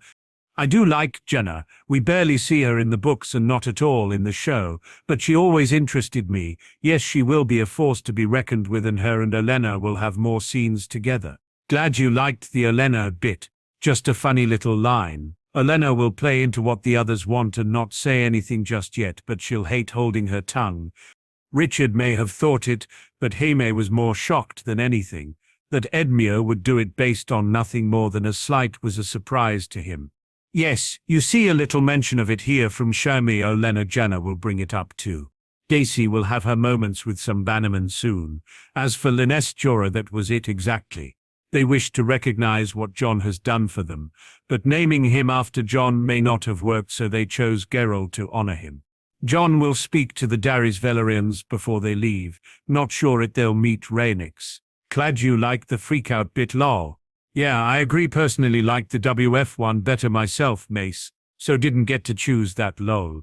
I think having Jay not respect women would be a complete ignoring of his character here. His mother Jenna, Marge, seeing Joy and Sansa and Arya, yeah, him not thinking they could do whatever they want just would be off. Oberyn to me was always more emotional. He showed his fun side, etc. But his scenes with Tyrion in the cell, his fight with the Mountain when he spoke of Illyria, he showed his emotions there. Having Illyria treated well and the SS was a big thing to him. It seems to me, given the Lannisters having Jon and Joy there, they'd be more likely to treat bastards respectfully. Glad you got the call back, and we'll see Jon Oberyn resolved by Thursday. Etapa Baelish isn't working with the bandits in the Riverlands. That's all, Edmure. He's working with the Mountain, pretending there are bandits in the west. It's hard with the BFers in canon. Him refusing to marry is why he fell out with Hoster. Music Gal, thanks so very much for saying that. Things are good and I can keep my update schedule up for the next few months with no problem. So I'll be posting as regularly as always. Creativo. Con mi amigo es algo que bien podemos descubrir. White Dragon. Thanks, glad you enjoyed it. Seven Thunders. Yes, even more so when the Queen happens to be sister of the groom, it will be spoken of. Eveline, don't worry, they will get theirs. No, John C. believes Fagon is the real deal. Indritharoke, glad you liked it. I do try and tie the ends together. It may not be shown immediately, but usually it's because I either want a character reaction to it to clear it up, or because it would spoil events, but I do try. Rampobin, Dany and Sandor are like that partnership you didn't know you wanted. Gallo, thanks so much. Rosie, I get that, and I do want to do a Vest redemption story at some point. This won't be that though. One of the problems Jon has is the sheer distance and time required to do something in Essos. To get a Dany, protect her, even find her would take time. To bring her back to Westeros and find somewhere safe. Also, plus by the time you get a message, things can change, and they may not be where you want them to be. He will try and do more, it just may not work. Pico! I know it's fun when stuff happens like that, lol. Guessed, it won't be that kind of relationship between Dany Sandor. I always found it creepy with Jorah, and even some people who ship Sandor. It's like, you do see the age difference, right? Here it'll be more mentor-protector. Bella, poor Burristan just wants out. He'll have to wait a little longer. Arthur will hide in the shadows a little more too. We'll see how Oberyn reacts to the letter next, but he's learned about Rhaenix. Oh, Olenna is invested now, she'll have her own protective instincts too. Guest, so glad you liked it. Hudson, That's kind of the vibe I was going for with Sandor. He's a little freer as he hasn't worked for Tywin in a bit. With Dany, it'll be a little combo of how he was with Sansa, how he was early with Arya and then later with her too. Podcast, thanks so much. Glad you liked it. Narrator, me and Olenna's negotiations were always going to be easy. Glad you liked them. We'll see more of Jon Oberyn next. I do think given Jon supposedly being a bastard and Joy being one, Oberyn would see his girls treated far better by the Lannisters than anyone. Love-making complex and ill-thought-out plans is just gold lole. Illyrio is being his usual self. Unfortunately, he's blind now without Varys. Ves still lives. We'll see him again. Also, the BF should be hitting home soon. Random observer, I've no problems with people disagreeing or even taking issue with something I write. I come on here and explain as best I can without spoiling why I make the story choices I do. Trolls, unfortunately, are something you learn to deal with. I'm thick-skinned though, and I can see far more positive responses. So even if there are some who hate the story, there are lots who enjoy it. So it's water of a duck's proverbial to me, lol.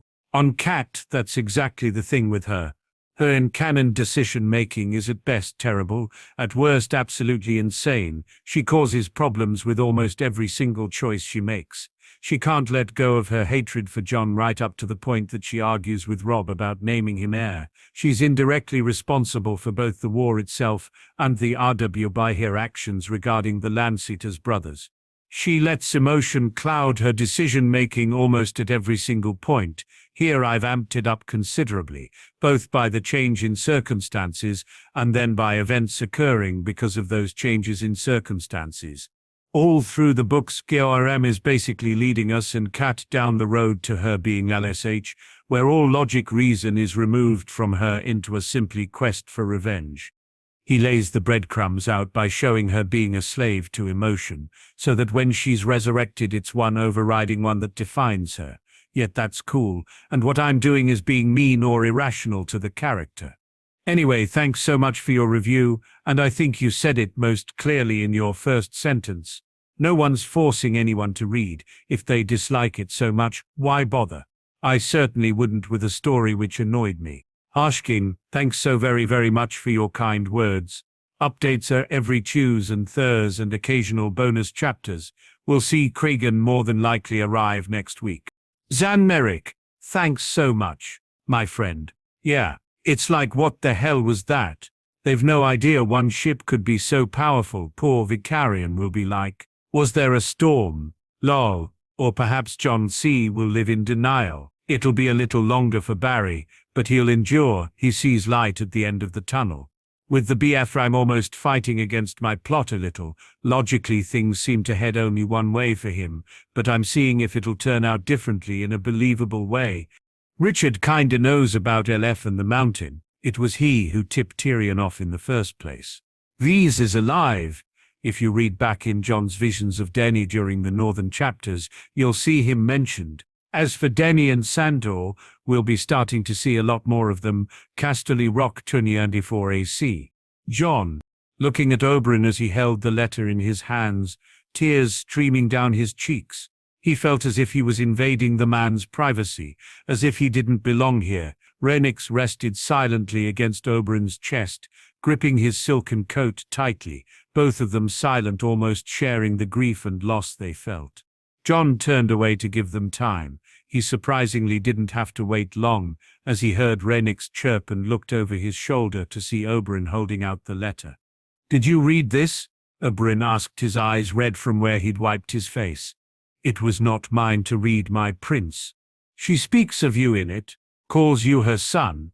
Oberyn said, a soft smile on his face as he said it. "My sister was too good for this world. Jaehaer is far too good. She implores me to be like her raid," he said as he handed Jon the letter. He took it from the prince, his hand shaking, Rhaenys flying to land on his shoulder. He moved to the bed and sat down, allowing his dragon to climb down his body and rest in his lap, and then he looked to Oberyn, who nodded, and so he began to read the letter. "My dearest brothers, if you are reading this letter, then the worst has happened and our uncle has been unable to get me and the children to safety. All of our plans have failed terribly. I know you will blame Rhaegar, blame Lyanna, and even perhaps blame their son, my son. Do not, for if you do, you shame me, brothers, and when we meet again I'll not forgive you for it. Rhaegar and I were never a love match. We tried, we did our duty, we brought 2 wonderful children into the world, and the love we may not have had for each other, we poured into them. Each day I spent in the hell that was King's Landing was a day too much. It bore down on me, wore me down, and I do believe had I been forced to live there, it would have broken me or killed me before long. So I suggested, and Rhaegar reluctantly agreed that we part. I could live my life free and with my love in Doran, and he could find someone else to share his life and heart with. This world, though, is a cruel, strange place, and while Rhaegar found his, mine own love was taken from me. Lyanna, though, was what he needed, what the realm needed, and together they would do what I could not, and the promised prince would come. It seems, though, that we had not fully accounted for the ambitions of greedy men, nor on the strength of the desire of those to see the dragons fall, and so what should have been the turning point turned into our greatest failure. But if you're both reading this letter, then brothers, all is not lost. Lyanna lives, and her babe Jaehaerys has been born, and so my hopes, my dreams rest with him. Help him, brothers, guide him, be for him what I would have been, be his family, for he will find in the days to come grave need of one. To Doran, my sweet older brother, I can only say I did my duty. I did so at the cost of my own heart, and all I can think now as I write this is that duty is too high a price to pay when compared to love. For what is duty against the feel of a newborn in your arms or the memory of a brother's smile? Wind and words. Wind and words, brother. We are only human, and the gods have fashioned us for love. That is our great glory, and our great tragedy. Oberyn, my dear impulsive, rash brother, I ask you only to protect the boy Oberyn, protect him as if he were Aegon, as if he were Rhaenys, for his brother and sister would have loved him as much as I love mine own. He is blood of my blood, brother. He is their brother just as you were mine. Remember that when you look upon my son. To Jaehaerys, do not blame yourself. Do not because I do not. Remember that you are a dragon, my son. Be a dragon and show them all that just like me you are of Dawn. I am and always shall be unbowed, unbent and unbroken. Elia Martell, mother of 3 and princess of Dawn. Jon placed the letter on the bed and began to cry loudly. He sobbed as Rhaenys chirped softly, her words offering comfort, but not immediately making it beyond the sadness he felt. He cursed Tywin Lannister, Aemily Lorch, Gregor Clegane. He cursed them all. He felt it as Oberyn sat down on the bed beside him, felt his arm as it wrapped itself around his shoulder, taking care not to press too hard, though he doubted he'd have felt it anyway. I killed him, Jon said softly. Lorch, I killed him myself for what he did, he added. I heard he had died. How? I stabbed him once for everyone he said, shaking. Then she is avenged. It's not enough. I want to bring him back to life. I want to kill him again and again. It's not enough, he said. And Oberyn held him tighter. It's all we have, nephew. It's all we have. They sat there not saying a word, Rhaenys sitting between them both, Ghost laying on the floor looking at them silently as always, the black pup he had asked Loras to look after, having to tell Ghost it was all right to do so. He was thankful he had done it now, thankful of the silence in the room. It was peaceful, though he felt anything but peace. The mountain, you're going for him still? He asked, breaking the silence. We both seek justice for our sister's nephew. You have had yours. It's time I tasted mine own. I had a vision. I saw it, the fight, something happened. You fell, slipped. I don't know, but he beat you. I saw him kill you, and then your children, Jon said. A warning or a certainty? Oberyn asked. A warning, I think. Then I shall be most careful, Oberyn said with a smile. I want you to take Ghost with you. Why? I wish to see him fall, to see it for myself. Also, should things go wrong, I can help. Will you let me? I never turn down help from family, Oberyn said and then smiled at him. There is much we must discuss, Jaehaerys, much we must decide upon, but you have my spear should you wish it. I do, my prince. Uncle, it is my sister's wish, and we both know sisters should have their way. Oberyn said, smirking when Rhaenys chirped. They talked then of memories of Elia, of stories Oberyn said he'd not told anyone but Ilaria and his girls, and Jon could feel the sense of loss that Oberyn felt for his sister, a sense of loss he was feeling even more keenly now. Eventually Oberyn felt the need to leave and turned to say his farewells, hugging him before promising they'd speak more upon his return. I would ask you to look after Ilaria and Sorella and my other girls should the worst happen. I will speak to her of you if you'll allow it. Oberyn said, I would be honored to, but nothing will happen when you face him. It's not your day to die, Jon said, and Oberyn nodded. No, not mine, Oberyn said and smiled. He left a few moments later and Jon felt drained. He wasn't gone from the room more than a moment when Jaime came in, and despite himself, despite the emotions he'd just gone through, Jon just ran to him. Are you well? Jaime asked as he held him. I am. I think it'll work out, he said. Oberyn is with us, Elia. She named me her son, Jon said, and Jaime nodded. Jaime stayed with him until he yawned, making them both laugh a little. Go get some rest, I'll speak to the others and let them know how it went, James said, and Jon nodded tiredly as he got into bed. Rhaenys and Ghost both curling up beside him. Tyrion. From the moment Jon had given him the book he had been absorbed in it, wading through the daily grind of a maester reporting on mundane activities such as ordering supplies or talking of Rickard's constipation, to reading through the man basically calling the Warden of the North an idiot and his daughter a wilding whore who didn't know her place, that he may have to keep away from Jon. But it was the little pieces of things, the little notes, the language among the language which fascinated him. I've begun to lay the groundwork with the Lord, begun to show him the benefits. For all their sanctity about honor, all these lords are the same, and it's coin and influence which is their greatest desire. Tyrion read on. 2069, fostering must be taken on first. If I can get him to agree to that, then we can move on to the next bit.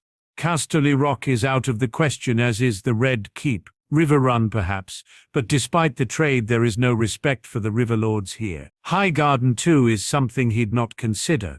Despite the ease which trade could be used as an incentive, it is to the Vale we must look.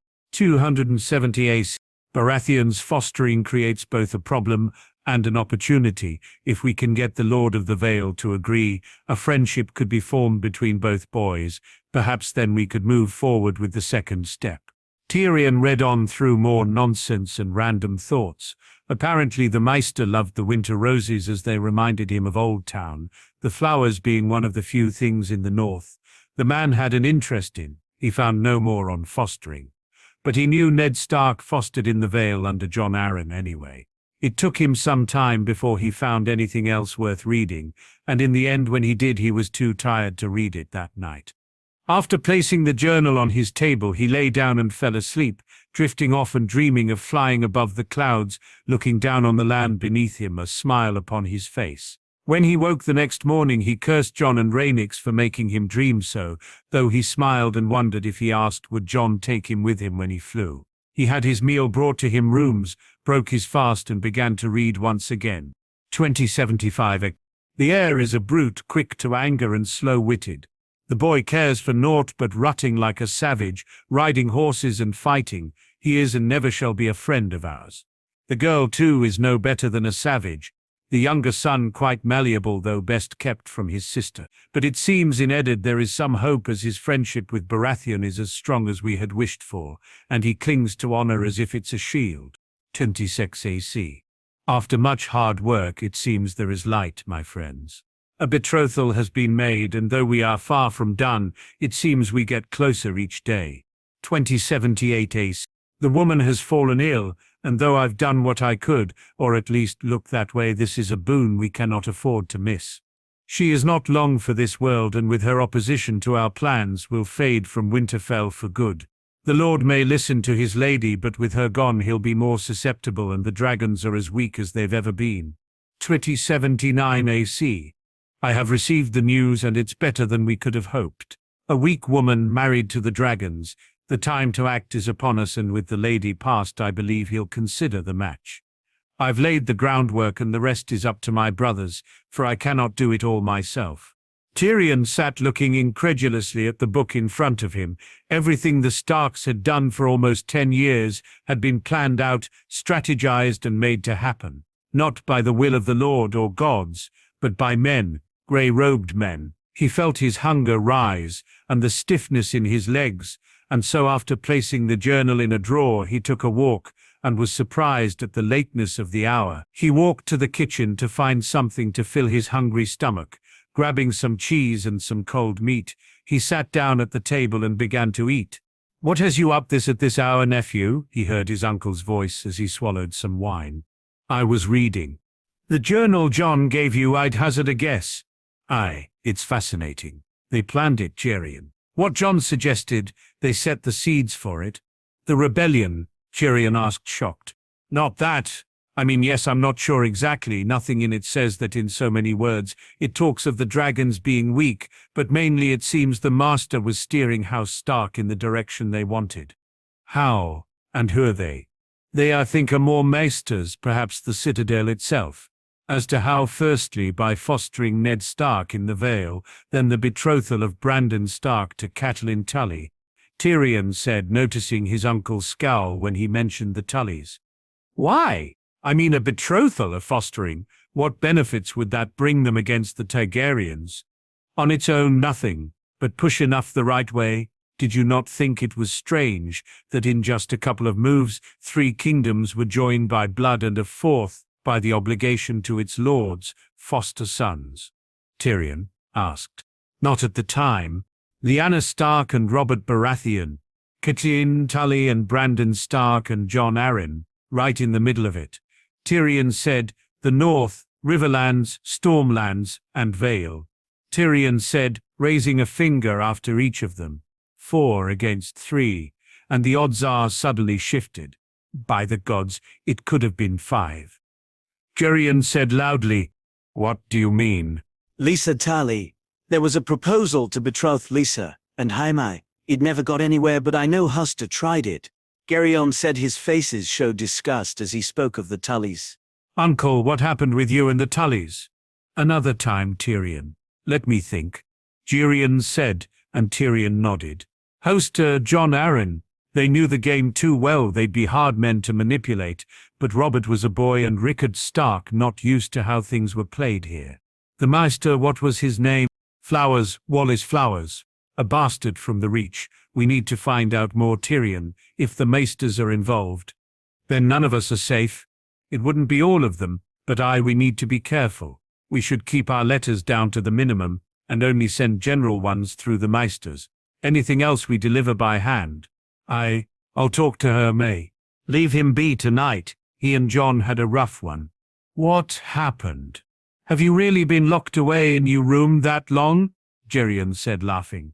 I must have been," Tyrion said, shaking his head as he laughed too. "Oberyn knows. He and Jon spoke after the tourney," Geryon said. "The tourney? But that's not until gods I missed the damn tourney," Tyrion said, and Geryon burst out laughing. "Aye, you did. Oberyn is with us," Geryon said, a proud smile on his face. "He is?" "Aye, I told you he and Jon spoke. Must have been some talk." "It was. Jaime said it took a lot out of Jon. Anyway, he stayed with him for a bit to make sure he was well. So give it tonight and speak to him when he and you are better rested. Now I need to get some rest myself. We'll be heading out for Castamere on the morrow." "Are things set?" "They are. Word will have reached him that Adam competed too." "Good. You won't be involving yourself, will you?" Tyrion asked worriedly. "Only to a point. Good night, nephew." "Aye, good night, uncle." He ended up picking up the plate and walking back to his room. His appetite had left him, but he knew he'd wake hungry later. Geryon.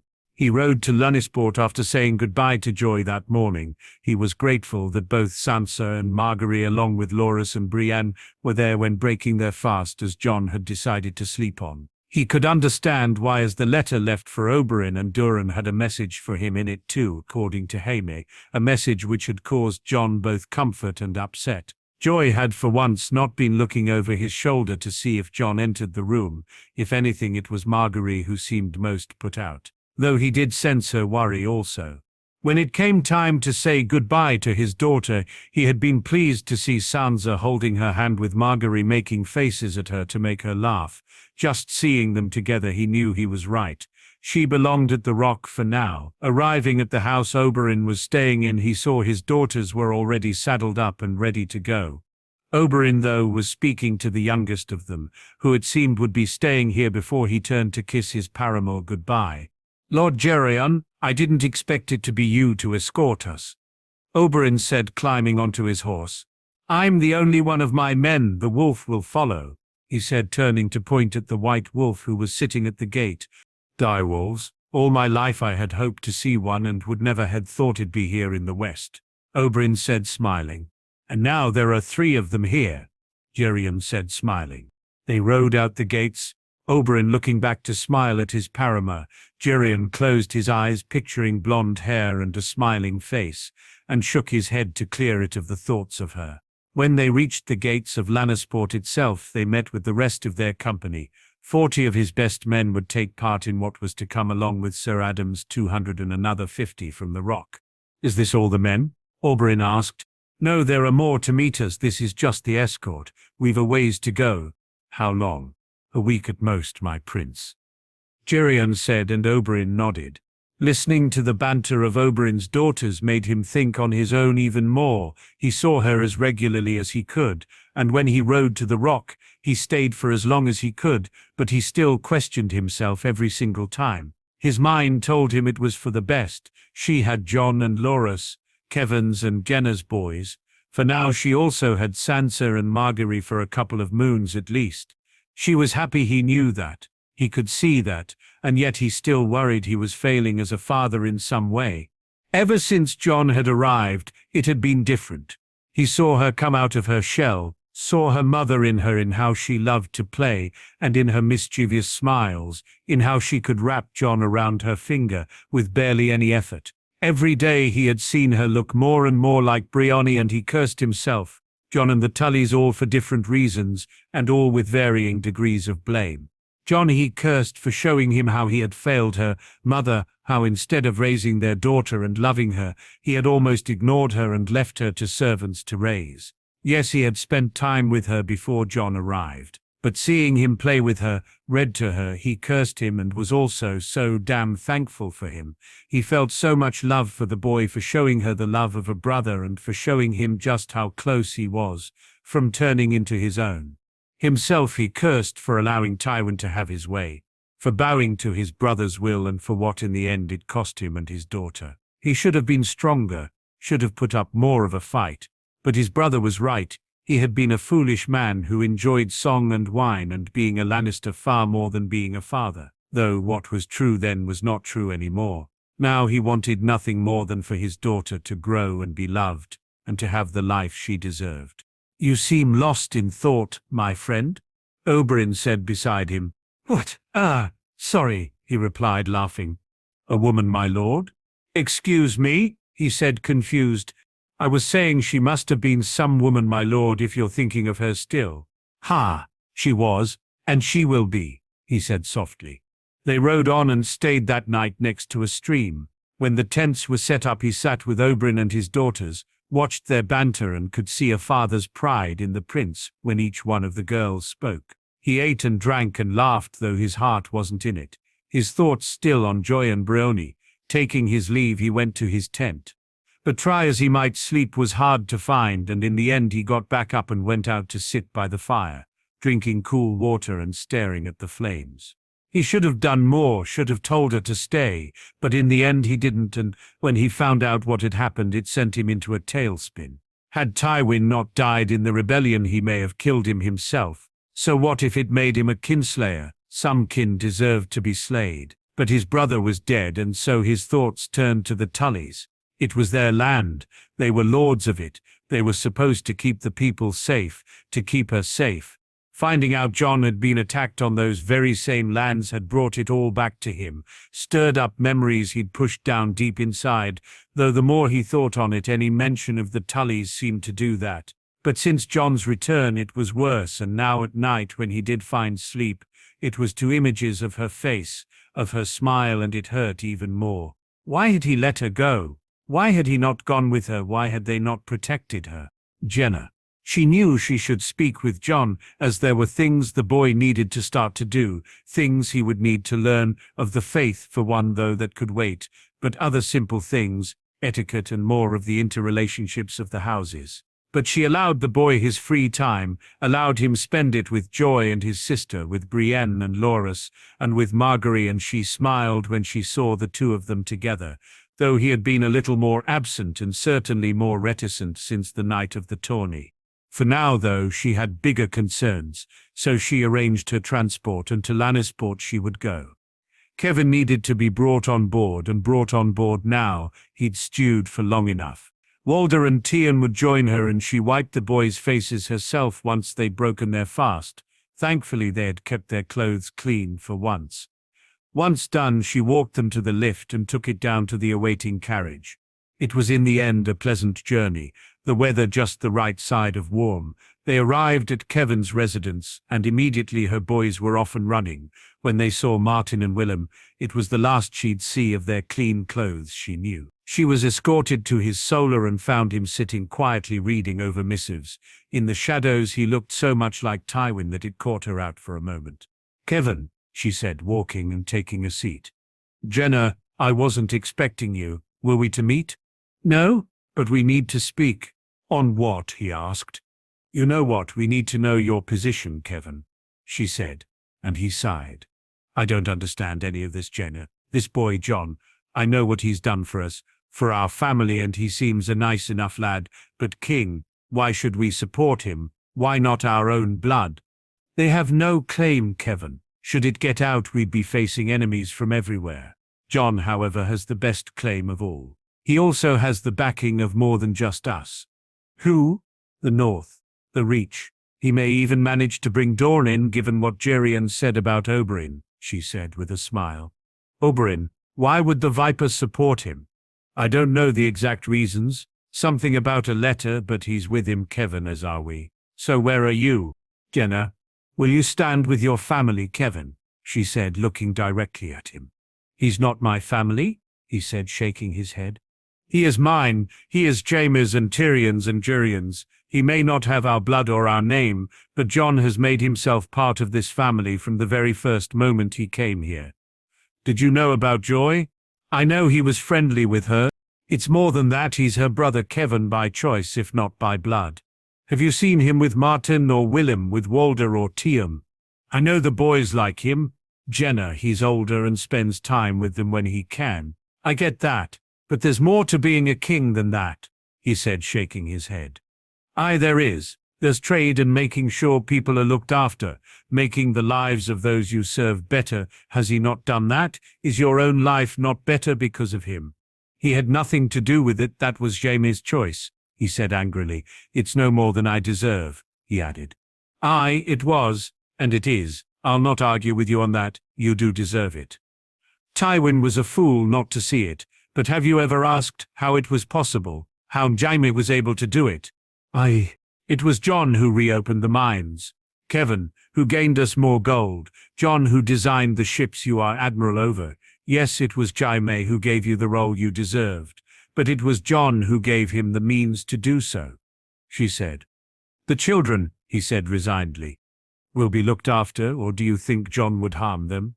"No, I may not know him as well as you do, but I know that he also has a dragon, Kevin," she said, and he looked at her in shock. That's impossible. I know, and yet I've seen her. He has a dragon. That alone would be enough," she said, and saw her brother smile. "It would? All right, I'm in," he said, and she nodded. "Good. I'd have hated to see you burn," she said before he laughed with her when he realized it was a joke. She shared a glass of wine with him, spoke on Dorna, who was off with Lancel, visiting her father, and then brought up the wedding. "What did you think of it?" she asked. "It was a grand affair. You did an amazing job, sister." "I did, yet did you notice who was missing?" I noticed. If Tywin were here, he'd have fumed," he said with a soft chuckle. "Well, I suppose we'll have to fume for him, brother. Robert and Cersei, I thought would come," he said. Then, Something happened with them according to Tyrion's man. Cersei was ill or something. I'm more concerned with the veil, Genna said. Jon Arryn? He asked, and she nodded. We cut off our support, but I don't know. Would that be enough? Perhaps he always was a prickly fucker, Kevin said, and Ganna laughed loudly. We need to pay them back, those who didn't come. We need to show them our displeasure, Jenna said, and he nodded. How? Hit them where it hurts, in their coin purses. It's time we raised prices, brother, on the SSC supplies. Will Jaime go for it? He will when he sees who we're raising prices on, she said. Jon. It had taken him a few days after his talk with Oberyn to feel anyway normal, to be able to just look at himself. Rhaenys had helped him some, and he had, while not pretending to be ill, spent far more time in his room than he should. He felt bad for it, but he knew he was no fun to be around either. Still, he had tried to put on a happier face. When he spent time with Margaery or Sansa, it was more difficult. With Joy, it was easier. Arthur and Jaime had spoken to him, and Loras had been especially eager to change his mood. He found, though, not being able to spar had left him almost unable to shake it at times. Tyrion had come by to talk to him, and then had obviously changed his mind. Jon actually smiled at him for that. He just wasn't ready to deal with any new revelations. Margaery had been the closest to getting him out of the mood, though. Having her come spend time with him alone was something he had gotten used to now, and something he knew he'd eventually miss. When he was alone, he spent his time drawing. His memories of Elia were fresh in his mind, and he found himself as drawn to her images as he had his mother's when he'd first drawn her. This woman had wished him to be part of her family. She had named him her son, even though he was no blood of hers, and that monster had taken her from him. At night he warged into Ghost, watching as they got closer and closer to Castamere, as he waited for the chance to see the monster fall. Brother, it does no good to sit around so, Rhaenys said, dragging him from his thoughts. I know, it's just, it could have been so different. It could have, but it's not, Jay. That life. The life we could have had, it's a dream, brother. This is what he have. This is all we have. It's not. Is it enough? It's what we have, brother. We have each other, my mother, yours, father, egg. We carry them with us, with both of us. Right now we're all that remains of that life, and we must live for them, love for them, be dragons for them, Rhaenys said. I can't lose anyone else, Ray. I don't think I can take losing anyone else. I wish I could tell you that you won't, brother. I wish it could be so. Oberyn is safe and well for now, brother, Rhaenys said. I'm happy you're with me, sister, he said, reaching out to stroke the dragon's neck, making the chirps turn to a soft purring sound. We are bonded, brother. Where you go, I go. Now and forever, he said, and she chirped her agreement. Deciding to go for a walk to further clear his head, he left the room to find Walder on guard. He bid him hello, and together they walked to the lift. It was early, far too soon to break his fast, and so they took the lift to the top. The double tower was the highest point of Casterly Rock, and to access it you needed to climb a set of stairs once you left the lift. For some reason it was here Jon felt the need to go. Walder followed behind him, and the guards they met let them pass. Once they reached a point they could go no further. Jon turned and looked down, and below him the west stretched out for miles. How high up they were he couldn't tell, and why he had come here was even less clear to him. Yet he stood silently looking out, almost as if he was waiting for something, for some sign. You did well in the tourney, Walder, he said, turning to his guard. I lost, Walder said. No shame in losing as long as you learn from it. Have you? He asked, repeating a lesson Jaime had taught him many years ago. I have. I should have taken the girl out first, Walder said, and Jon nodded. Are you ready for the ceremony? The knighting. Do we have to do it that way? All but the gods, Walder, but Arthur said it needs to be like that if you wish to be Kingsguard. I am a Kingsguard, Walder said, smirking, and Jon laughed. You know what he meant? I do. Thought of a name? I have. Sir Walder of House Alurs, Walder said, and Jon nodded. A fine name, my friend. He would be proud you thought of him, as am I. Jon said as he felt it at the back of his mind. Jon, are you well? Walder asked, seeing his expression darken. Walder, I need to walk. Something's happening. I must sit. Jon said as he felt the pounding in his head before he fell to the ground. He was in Ghost, but it was his wolf who had called him, and not the other way round. He saw it then in front of him what it was that had Ghost so panicked. The fight was almost done and he was too far away. He tired to run, but he'd never make it. Ghost would never make it. And then there was pain, blinding, agonizing pain. A screaming voice, and then nothing but white light, and the pain faded. Tyrion. They reached Castamere and he felt better for seeing the place. Riding through the gates he could see the surprise on Oberyn's face at just how built up the castle was. They would eat and sleep here tonight, and tomorrow he'd show Oberyn where things would happen. He nodded to Devon, who had rode out to meet him and who looked suspiciously at the Dornish. He ordered baths made ready for Oberyn and his daughters, and had his servants escort them to their rooms before turning to speak to his castellan. So that's the Red Viper? Aye, it is. Is everything prepared? The men from the Rock arrived 2 days ago, and I received word from our men in the hills that the mountains men have set up camp overlooking the route. Any close to here? No. Wherever they're getting their information on our movements, it's not from simply looking at them, Devon said, annoyed at the idea of a spy in their midst. I know where they got their information from. It's not a problem, he said. Tyrion. Having turned that spy moons ago. Why are the Dornish coming along? The Viper wants the mountain, and we may need someone that good to take the fucker down. You think he's good enough? I think he is, Tyrion said with a smirk. Davin nodded, happy enough at this, and Tyrion walked to his own room. He almost collapsed into the bed, his lack of sleep finally overwhelming him. It was a few hours later he woke, still fully dressed and shaking. He dreamt of her again, dreamt of her calling for him, of her screaming his name. Jumping from the bed, he stumbled to the privy and threw up, seeing her face. The blood, all of it was too much. The men around her had been the same faceless men they always were, but the one standing laughing had been Edmure Tully this time.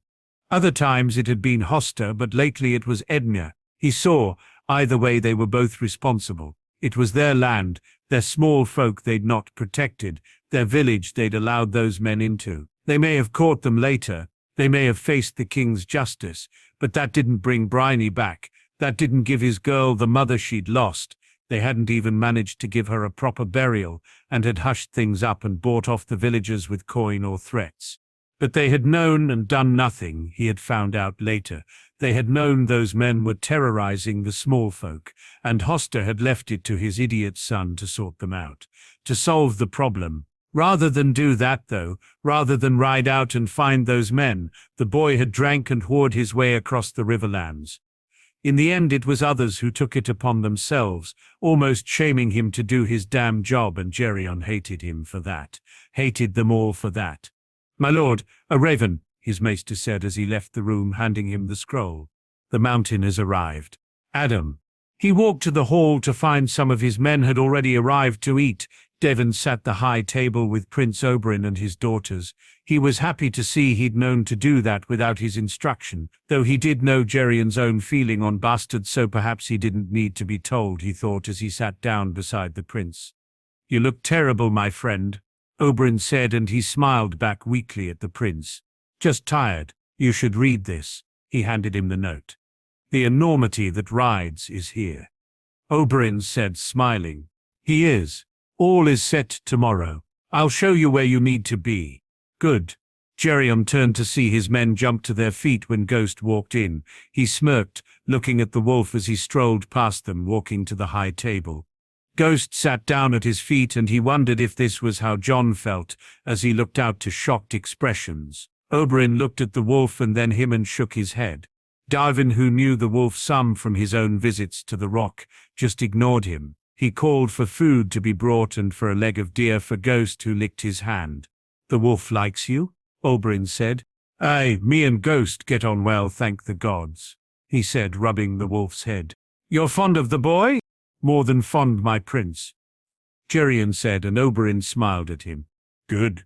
He found he had no real appetite. He ate a little and drank far too much, but the prince and his daughters were good company, and even Darwin warmed up to them by the end of the night. He was drunk by the time he went to bed, and it allowed him a dreamless sleep, though he woke up in no mood for riding.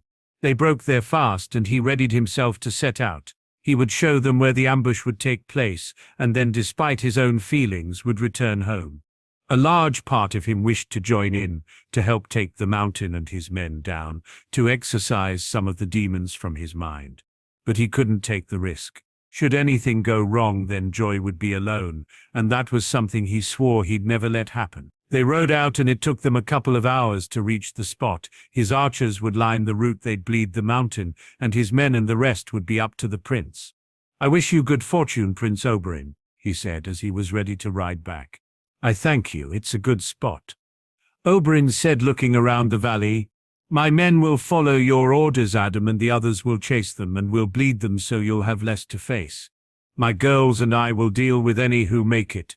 Are you sure you wish them here for this?" Jerian asked.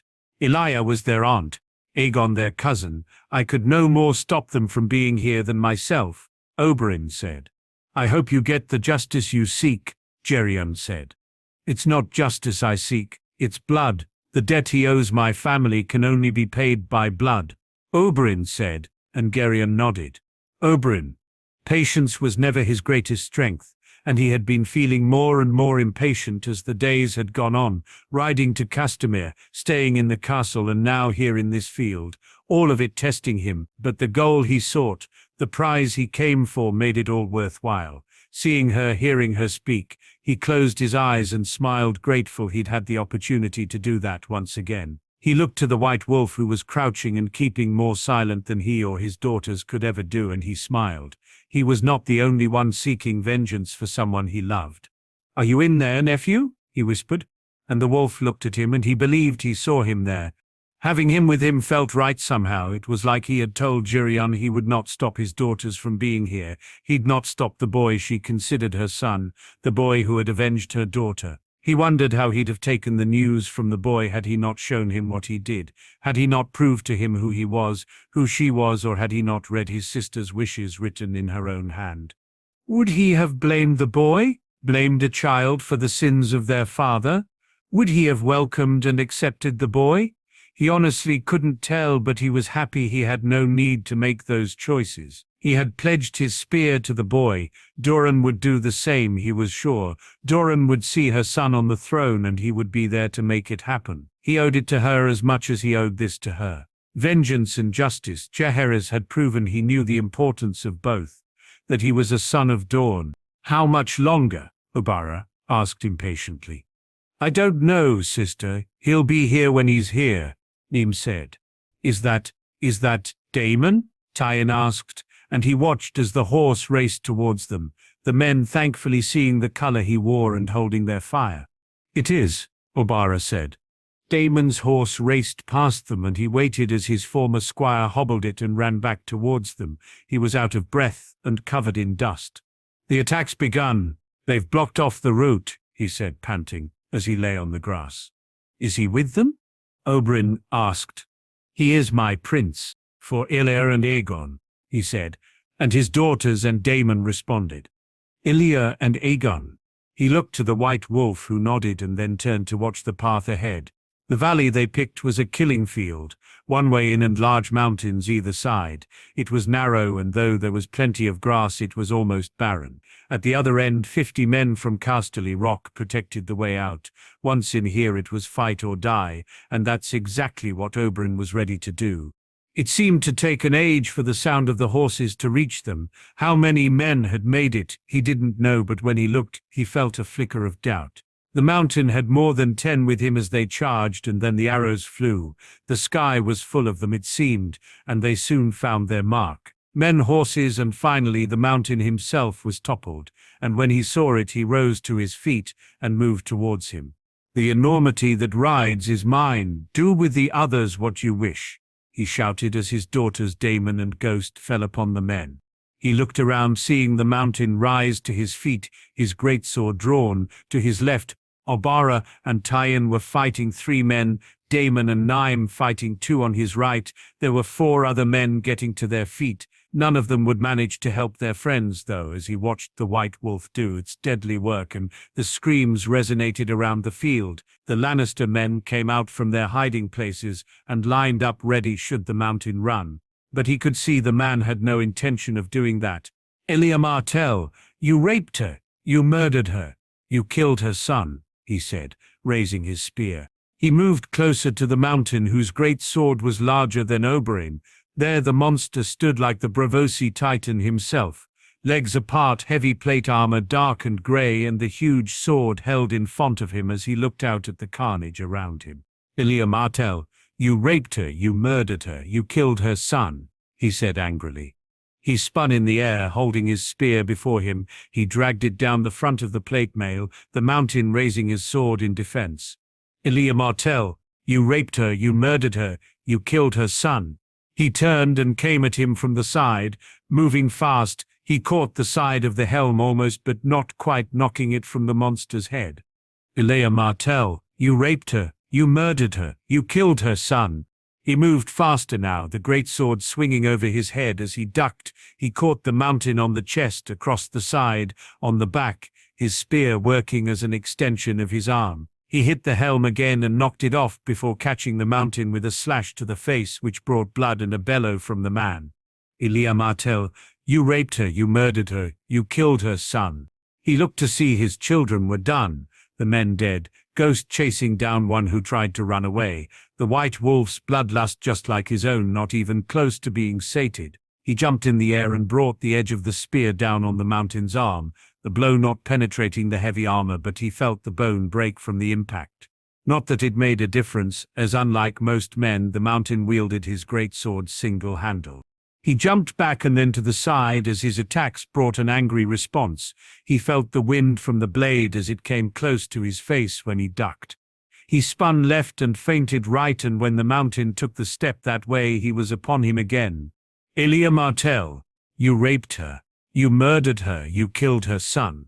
His slash caught the man square in the face, the scream this time one of pain as he took his eye, the blood spurting, but still the man came forward. He got caught with a kick when he got too close, and it threw him almost 10 feet away. He felt winded, and before he had a chance to react and get back to his feet, he was dodging the stabbing of the blade. He kicked his legs out, catching the mountain's foot, slowing him down, though he felt the pain in his own leg, but it bought him time and allowed him to get to his feet. He saw Ibarra and Naim as they moved forward, Daemon too, while Tiny coated a spear with manticore venom. His own spear was laying somewhere in the grass, and as he nodded to Tiny, he motioned the others to stay back. The mountain was his. He jumped 3 times, spinning each of them, and felt it on the last. His leg was hurt, his movement impaired. But he grabbed the spear and moved forward, watching as his daughters moved away to give him the space he needed. "Elia Martell, you raped her, you murdered her, you killed her son." He moved forward, favoring one leg, and heard his daughters' worried voices. But he smiled to put them at ease, and instead focused on the mountain's left side, his blind side. He moved in and began to attack. Quick thrusts pushing the mountain back, he forced him further into the grass, his daughters looking on as he caught the mountain under the armpit. He thrust the spear and felt it hit flesh, the manticore venom entering his blood. "Elia Martell, you raped her, you murdered her, you killed her son, for all you've taken from me, for everything you made her suffer, for every day I've mourned her. I damn you," he said as he moved in for the kill. His slashes were crisp and clear. He spun the spear as he'd been trained, as he'd practiced every day since he'd first picked one up.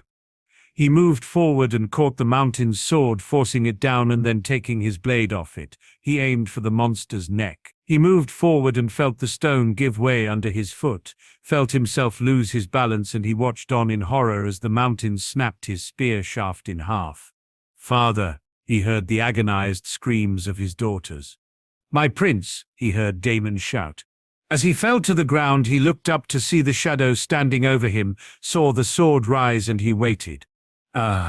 Get away from me," the mountain shouted. "Die, you demon birds, die." He heard the man shout as the great sword slashed around him in all directions, at some invisible enemy. "Get out of my head." He heard the mountain's panicked voice as the sword fell from his hand, and the man screamed loudly as he fell to his knees. He jumped up and grabbed the sword, turning and swinging it with all his might. He caught the mountain just across the jaw. The blade was sharp, the aim true, and he watched as the top half of the man's head flew off. The blood poured and the thud was loud as the mountain fell, and as he looked down on the corpse he felt both a sense of relief and peace. He had done it, he had avenged her. He looked to see his daughters running towards him. "Father, father, are you well?" Tyene said as she reached him. "I am, you Oberyn, them you are unhurt," he said, looking at his daughter as his other two girls reached him. "We are well, father," Tyene said. "Daemon? I am unharmed, my prince." He saw him then, the white wolf, as it walked over and looked down on the mountain's corpse before he cocked his leg and began to piss. Aen, thanks, as always, to those who've read, and especially those who've reviewed. Up next we see the fallout from the mountain's fall. Jon speaks to Darien Velaryon as Tyrion finds out more truths and guests depart the wedding. Daryl Dixon, thanks so much. Sunrise, so glad you're enjoying it. Rhaegar, we'll see more of the BF soon. I'm totally with you on the Viper. Hope you liked his role here. We'll be seeing a lot more of him. Polly's, we shall see about Dawn, but yep, Jon is making his moves. Anarchic Mind, glad you liked the melee and the rest. The glass candles have 3 canon uses that we know of. One we saw with Marge, vision of the future, one we saw with Oberyn, vision of the past, and one we'll see soon enough. Really glad you liked that part. Biohazard, thanks so much. Gemmen Viserys was stabbed in the side, but the people who did it are invested in bringing him and Dany back to Illyrio, so they didn't just leave him there to bleed out. He's hurt bad but still alive. There will be more men sent to find Dany as we go. With Neddy Cat it'll be the next Around the World chapter, so either next week or the week after. With the BF he could be in that one or the chapter after it. Winter Mirror, it could be. I do think canon-wise, it's another of those little things when you look at it, that don't really make sense. Edmure should have been wed, given his father's actions with his daughters with the Beth. It makes no sense. He's unwed, even worse, once Hoster is ill. But well, we all know Gudrm really wanted that Ardamu now, didn't he? Vinit, thanks so much, big fan of Mr. Wolf myself. So thank you for mentioning mine in the same sentence. With the AN I post this story on AO32 and am able to respond easier there given its format. Here it's harder, so this make it easier for me. I get some don't like it, but I'm glad to see you've come around. Adamia, without spoiling Dany's storyline, she'll follow some of her canon, but not marry Drogo and stuff like that, and there will be some key changes. As for the end of it, we'll see. Oxcake, thanks so much, glad you liked the Oberyn part. It was what the chapter was leading up to. Also, the ghost image is just too fun to imagine. Lol. Pritchard, as you see, Oberyn is dealing well, and now he's done what he wanted more than anything. He'll stay around for a bit before heading back to Dawn. Lord Villarreal, the problem is always that line between filler and important filler. Some things you need to get to, and even if there are filler elements in it, those points need to happen. I feel it's trying to make sure that you keep it so it's not all filler that becomes hard. One of the problems with the tourney, for example, is there are 2 really big ones to come before we hit the main events. One in Highgarden and one in King's Landing, so I can't go full into them as I wish. Otherwise those ones may seem more filler, if you get me. On Walder he'll get it, and Oberyn not figuring it out once he saw Jon would have been too big a suspension of disbelief, I think. Curly Kitty, thanks so much, hope you liked the letter. We'll see Doran and Arianne react to the delivery in a little bit. Jacob Gamble, thanks so much. Glad you liked it. Some guy, I would say plans change as they do, but I'd be given false hope. I just don't see it happening here. It could, but it's like 1% at this point. Xandio7, thanks so much, my friend. Hope you liked the Mountain and the Viper. As for Jon, yep, he's getting a really good team around him. We'll see how the Tullys play out. Cersei had a mental break hearing of Jaime marrying. She collapsed, and when she woke she found she was married to the king, so her brain in dealing with its new reality convinced her she'd gotten her dream life. A king, beautiful children, she must be madly in love, which is why she acted how she did for a month or more. Then bang, she had the second break and it snapped her back to reality, where everything was strange and her horrible oaf of a husband was behaving oddly. Basically, she was in a fugue state and came back. Melody, I had thought of having Lyanna there, but I don't think he was ready for it just yet. It needed to be Elia. He may see some of her and Rhaegar later, but for now I wanted the focus more on Elia. Messing with Olenna so clearly and not thinking she'd not look to mess back shows just how dumb they really are. Yes, it was. Sometimes I need to take a break and just sit, have a drink, and then go back to it. I know though if it's affecting me it should work then. No OW here. I've seen people put in a version in stories that are different, but circumstances dictate. Tywin, Walder, Rose can come up with and organize it, take them away, and it becomes far different. Also, canon-wise, the North was weaker than the West, so it made betraying them almost the right move. Here Jon's forces are much stronger, so betraying them may not be smart. Oh, we'll see some fun reactions when the truth outs. Foxy. I wanted it to be shocking for Oberyn too, to almost crash into him rather than a gradual thing. The Rhaenys thing was both me wanting to do something different with a dragon and to have Jon have that connection with her and his lost family. I feel a lot of times in stories we don't really see him react to their losses. We get a little disconnect at Rhaegar and upset at his mother, but Elia, Rhaenys and Aegon almost get lost from Jon's perspective. So I wanted them to be front and center here. Lost in Darkness. Thanks so much, my friend. Glad you liked it and all is well. Thank you for asking. Hope it's the same with yourself. Gajeel, thanks so much. Son of Wrath. Thank you and hope you liked what I did here. 64th Vansel, I do like Haim Alexander as Lady Sif in Thor. She's who I picture.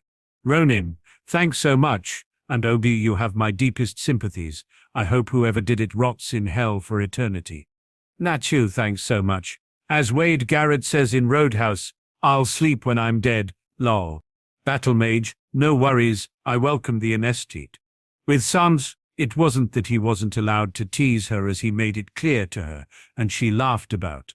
It was a small throwback to Rob, who teased her meanly. She spoke, and then immediately Jon whispered to Marguerite and they laughed, making it seem like he was teasing her to Marguerite and behind her back, kinda. It for a moment made her worry that he may be teasing her behind her back and be more like Rob was, so she worried only to realize it by looking at his face. Obviously though, it didn't come across like that, so sorry. That's right. With Sansa, she's grown a lot and is different, but in some parts she's still the naive girl too. She can show her fangs more and be more aggressive and stand up for herself a little better. But the other things she needs to learn, which she will by being with Marge Olenna. Laura's may have, but the knock to his head kinda did for him. Brienne got lucky. We'll see it more clearly when they begin sparring together. Yes, Jon will be talking to Thoros before he leaves. I agree on the tourney. It was more it needed to be there than to move anything plot-related forward. It's just with a wedding you need a tourney, so not showing it would have been worse Amau. There were also some key character points within it that happened, though those come up more later than now. One other point on the tourney, there are two big ones to come before we reach the war itself. One in Highgarden, one in King's Landing. So in a small way I'm kinda tying my hands behind my back with them, as I don't want when they come to be completely repetitive, as they will be far more important. On the letter, I actually pulled it from the chapter 2 as I wanted to polish it more. Hope you liked this chapter better. Kelena, thanks so very much, so glad you're enjoying it. Really happy you're liking Joy, she'll be getting a Pori soon. As for Oberyn, I hope you like what I did here. Dangerous. Thanks so much, Casting, I do think for the main roles they got most right. While I love Book John's appearance, and here I do think he'll look more Rhaegar-like as he ages. I do always picture Kit when thinking actors or Nikolai Fahime, so in terms of the show cast I don't think I'd change my own here. Now in terms of the book characters I've added, I'll PM you later with a list. Usse, thanks so much, so glad you enjoyed it. Anja, really glad you liked it. Rabri28, no worries, I'll have a look at that fic, have it bookmarked. Sansa will be a little later once she goes to Highgarden. The next time they meet he'll tell her everything. Should see Kriganesh next week. We'll see if Ash manages to catch anyone's eye. God of these seas.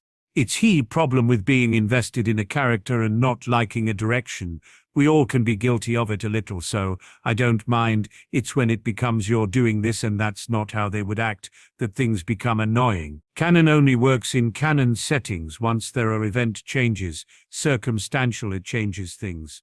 I'm really glad though that people like yourself are enjoying it, so I don't mind those who aren't. Gallo, thanks so much. Mr. Legordian, if I came across as overly snarky in my reply to you, I apologize.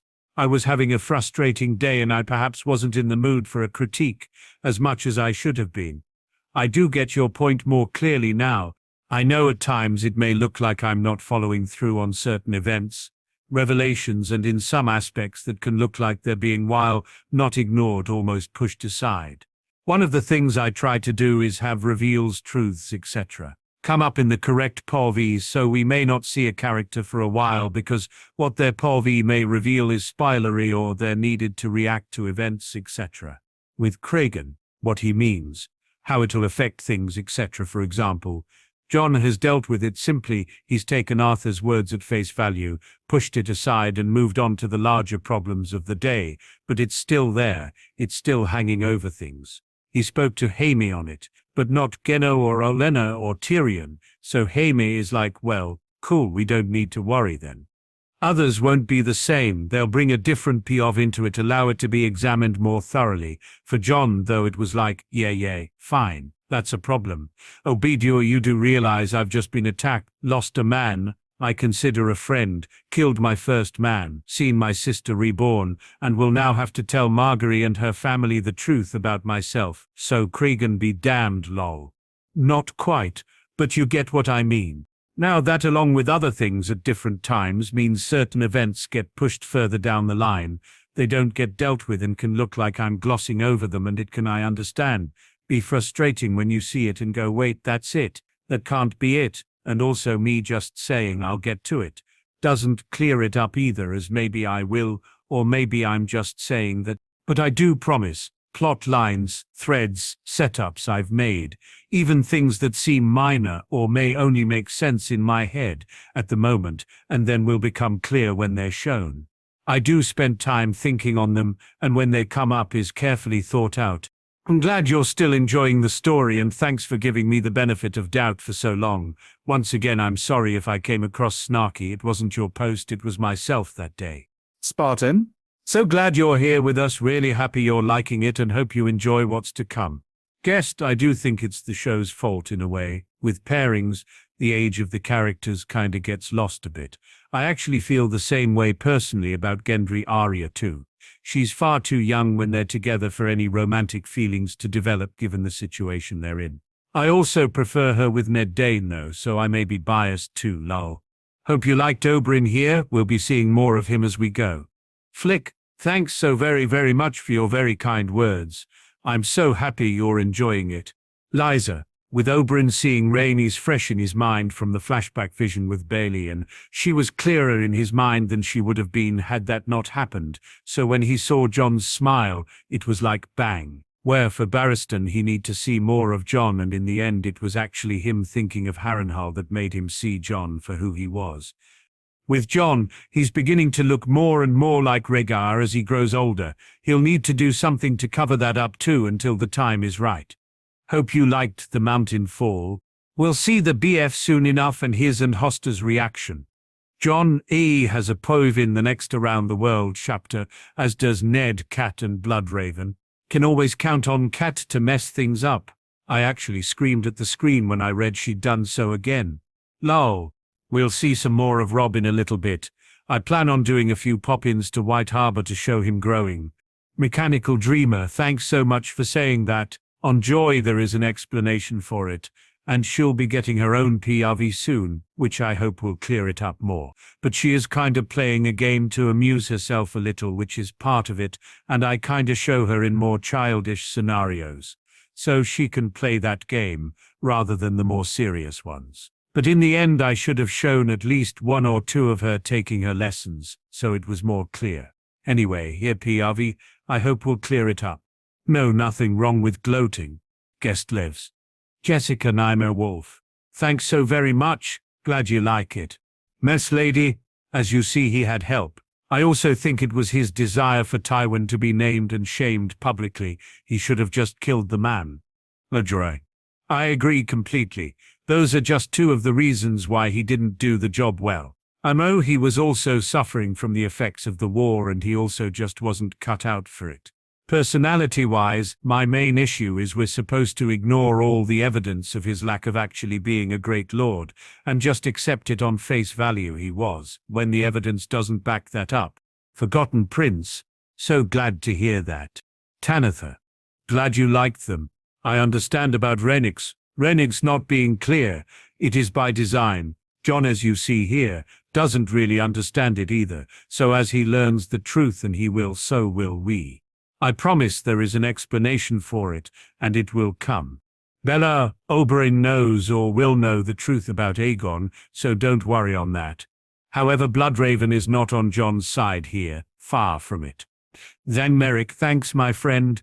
Jon has come a long way from the meek boy Jaime found at WF. He can hold his own in verbal sparring now. Glad you liked the tourney and Brienne winning.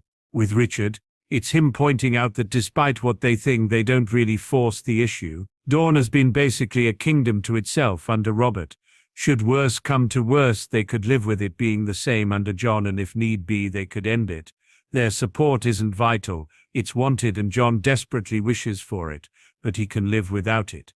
Jaime really wanted to emphasize that it wouldn't be Oberyn's life as the cost for Jon's, it'd be everyone he loved too. He really got through to him. Know whether Oberyn would have even thought about harming a boy is doubtful, but it needed, and well, Ghost is just the best exclamation point ever, lol. Eco. We'll have a think about that. May not be a bad idea. Adjuglis. As you can see, Oberyn made it. I'm a big fan of his, so we shall a lot more of him as we go. With Damerick as with the Boltons, I'm kinda debating their role. All I can say is right now he's in the Vale as he was in canon, and we'll see him in the next big tourney, which will be at Highgarden, so I've time to think on what I'll do with him. Cregan will be next week. As for the BF, we'll see him in a bit. With Sandra, I think she needs to spend some time in Highgarden first. So it'll be the next time she and Jon meet where he tells her the truth of things. Kanochi, thanks so much, my friend. I felt the letter needed more polishing. I wasn't happy with it, and so pulled it from the end of the last chapter, which turned it into a cliffhanger, so sorry for that. With Brienne, I thought she may still worry, and had she gone and Jon Loras had turned out like all the other boys she knew, she'd have felt horrible. So she needs some time to fall. No, they're not like that. It'll come. As you can see, there was some deliberate snubs. One of the other things is there are 2 huge tourneys to happen before we hit events kicking off. One in Highgarden, the other in King's Landing. I kinda didn't want to go too full on here, as by the time we get to those it may start to look repetitive. So I wanted this one to be smaller. It's funny, someone else said that about Walder, and I swear I hadn't seen it when I wrote it. But yeah, had he not saved her, he'd have won. I was far too concentrated on how he'd be beaten, showing the comparison to Thoros being more skilled. I actually missed it. Lol. Oh, Daisy will fight soon enough. She's gonna have a spar with some snakes. Sansa will learn a lot at Highgarden with both Marge and Olenna knowing the truth about Jon. They'll in some ways help her along. Oberyn and now Jon both went through the ringer. I always felt it gets glossed over, especially for Jon in terms of emotionally. What Elia Rhaenys Aegon should mean for him. Even when people try and bring Dor on board, they concentrate on the political parts. Oberyn doesn't care for the politics of it. The way to him is through his heart. He sees Jon, feels it as deeply as he does, and that it's genuine. That works far better. I do feel that's exactly what Rhaenys would have been to Jon and wanted it to come across here. She's protective and she'll call him out when he needs it. We'll see Ilaria and Jon soon. I've been wanting to write a scene with them. That was it exactly with Jaime. It was a promise. I'll burn your house to the ground, spend everything I have. I don't think Oberyn would ever hurt a child, but he needed to hear that. Also, funnily enough, it'll help Jaime Oberyn's relationship going forward. The Age of Spin. Thanks so very, very much. Glad you like it.